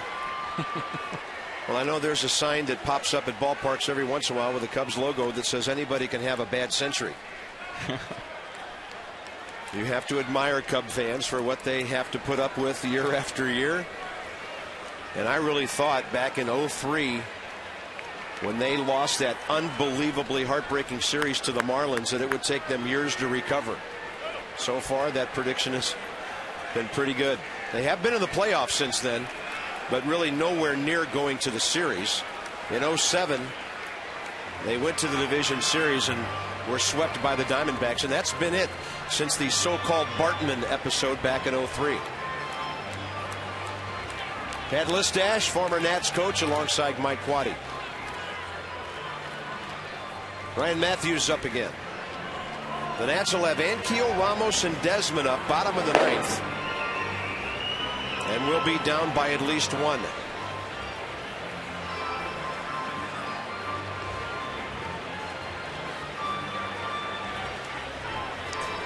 You know, when you look at this series, and the Nats trying for a sweep tonight, their starters, no starter has gone beyond 6. So the Nats bullpen has been overworked in these games as well. Zimmerman 6 on Monday, Detweiler 5 1/3 on Tuesday, Gorzolani 6 innings last night, Levon 5 2/3 tonight.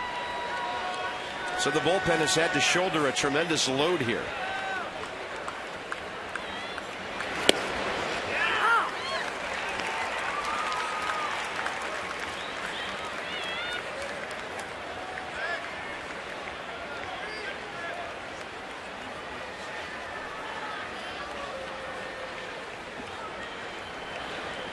Cubs now 10 runs on 11 hits in the last 3 innings.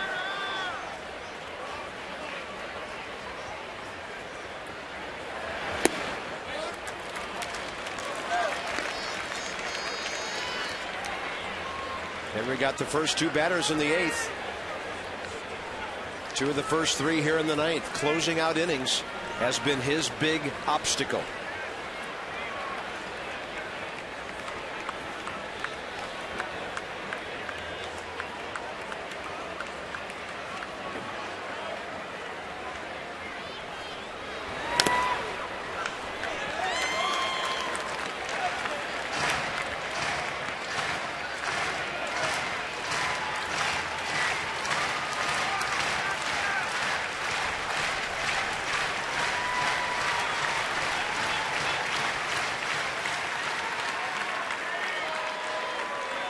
And Reed Johnson, the first man to face Rodriguez last inning.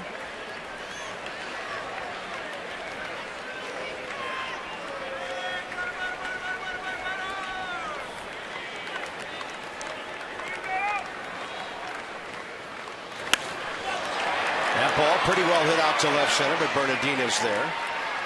So the Cubs keep on scoring. The Nats have to keep on keeping up. ANKIEL, Ramos, and Desmond coming up 10-9.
With you, the Nationals, after a quick 8-0 lead through 5 innings, the Cubs have battled back. They've scored all 10 of their runs the last 4 innings.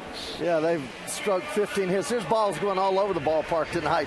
I actually got a text from a cousin of mine saying, "Are you watching this game?" I said, "What else am I watching?" But he's getting the Cub Network down home in Georgia, and after seeing that big explosion from the Nationals early, he sees the explosion from the Cubs. We're sitting here watching balls ring all over the ballpark, and not any of them cheap hits. Ball's been hit extremely hard tonight. 28 hits, 19 runs.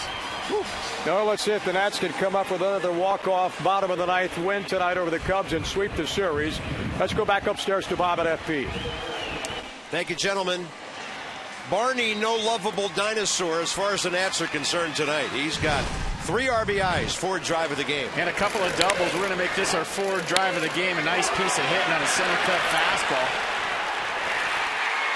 Big clutch double scores Campana, and that's how we stand. Cubs by 1. What a comeback. Campana will stay in now and play left field.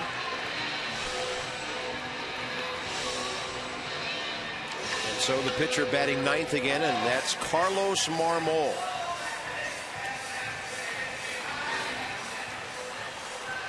You see the numbers on Marmol. 20 walks. Opponents are hitting .211 against him. Fastball 92, slider 83. Those are his 2 pitches. He only throws the fastball 37% of the time. So a lot of sliders from Marmol. And he only threw a couple of pitches. On Monday, the wild pitch after the injury to Mateo. They gave the Nats that 5-4 walk-off win. Rick Ankiel. And that hits him. That's about where he threw the wild pitch slider the other day, in that side of the batter's box. And the tying runs on. Carlos Pena running the mound trying to nip this in the bud to pump up his closer. But that was nowhere near. Leadoff man on. The Nats will take it. What's Marmol thrown now? 4 pitches in this series, and Two of them have been over there for a wild pitch and a hit batter. Wilson Ramos coming up. And you're expecting him to bunt. And I think that's what Mike Quaddy's going over right now, trying to calm his closer down, also trying to set his bunt defense. A little pump me up speech for the manager.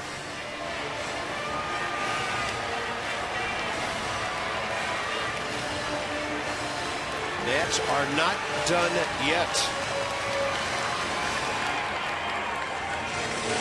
Ramos, Desmond, the next two hitters. The Nats still have some left-handers on that bench in Nix and Stairs. In fact, Matt Stairs to bat for Desmond next. They advance the runner here. Davey Johnson doesn't want the right-handed matchup. This is one where, you know, your bullpen's been used a lot lately. You've used a lot of relievers so far tonight. And you could bunt here with Wilson Ramos, but you could also go for the big fly and think about, you know what, I want this game to end either way. All or nothing, huh? Yeah. Let's see what he does. I mean, he big squeeze last night. He's going to bunt right now. Try to set it up for Matt Stairs.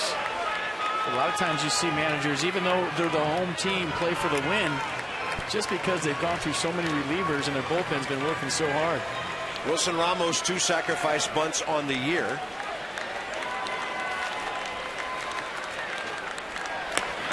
That's a good one. Pena took a glance at second, throws to Barney, and the tying run's at second base with 1 out. 3-4, sacrifice good, and here comes Matt Stairs for Desmond. And the difference between that bunt and Marlon Byrd's bunt was the speed of the runner. And Soto running on Bird's bunt enabled Rodriguez to get him, but the speed of Ankiel, same kind of bunt, a little bit too hard. But Rick Ankiel too fast for Carlos Pena to try at second base. So now the stage is set for Matt Stairs.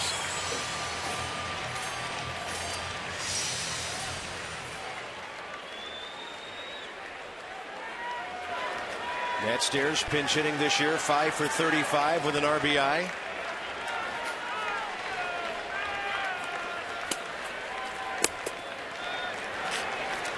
A right-hander that lives by the slider. He hit Ankiel with one.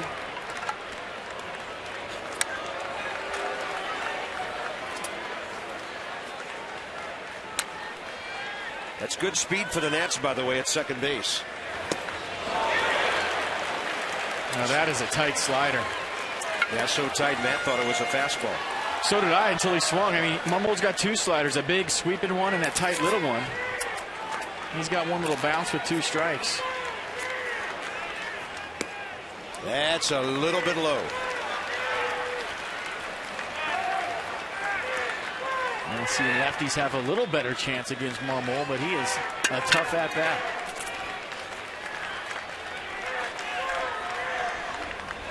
Wild pitch! Tying run to third base. I mean, did you think these guys were going to go away? You think they were going to go down without a fight? So Marmol in this series has thrown 9 pitches, 2 wild pitches, and a hit batter. Now the question is, can somebody get the bat on the ball? And see what Mike Quaddy does with his defense. You got to bring your infield in, and he's going to do that. So for Matt Stairs, we're looking for something he can elevate, thinking about staying in the middle of the field. And do you go contact play with Rick Ankiel on a ground ball? Hard to do with the infield that close. Stairs pops it up. Foul ball. 2 outs.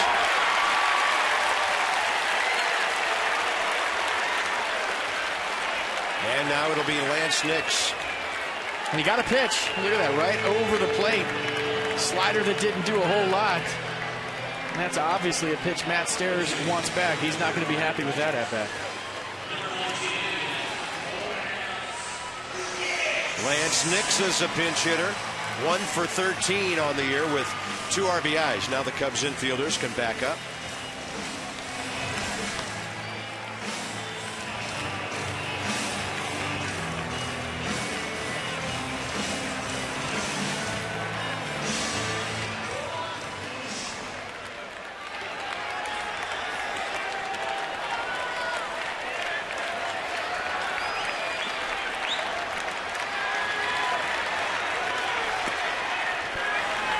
Travis Marmol this year has given up 1 home run in 40 innings. Very difficult to square the ball against his stuff.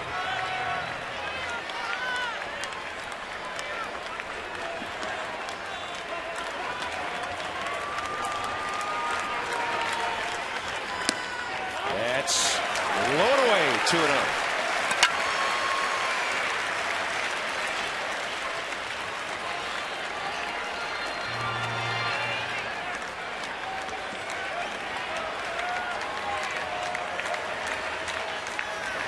Breaking ball. Well, David Johnson talked about it before the game today. He's an offensive manager, and he said anytime there's a runner in scoring position, he's going to give his big guys a green light. And you have to believe that Lance Nix is hunting a fastball or something out over the plate right here, and he's swinging all the way.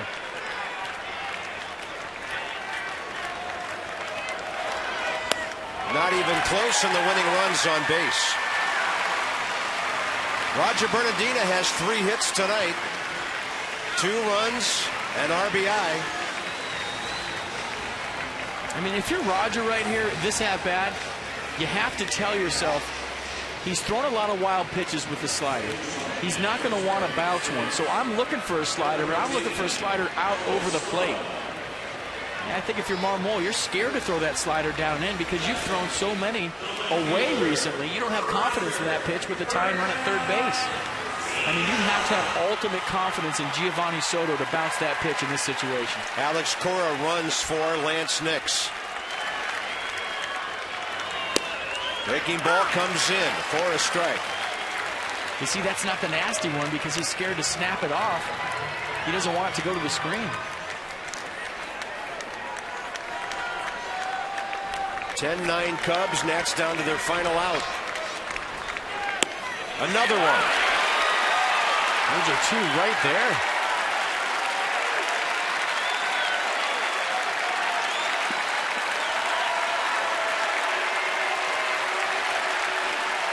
Runner goes off of first, and it's Cora with a steal.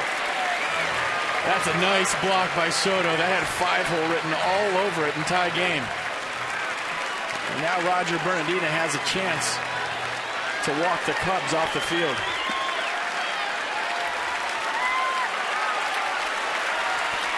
1-2 pitch.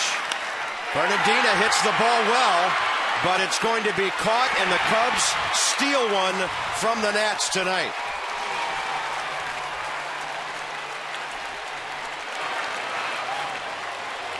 He gave it a ride. He fought to the last strike. But that's a tough one. When you win the first 3 games of the series and you're up 8-0, that's a tough loss. That is tough to swallow. At least it will be until tomorrow night. Final score, Cubs win at 10-9. Join us Friday. Rockies will be here for 3. This is a presentation of Masson. Stay tuned. Nats Extra coming up, and from the booth, so long for just a while.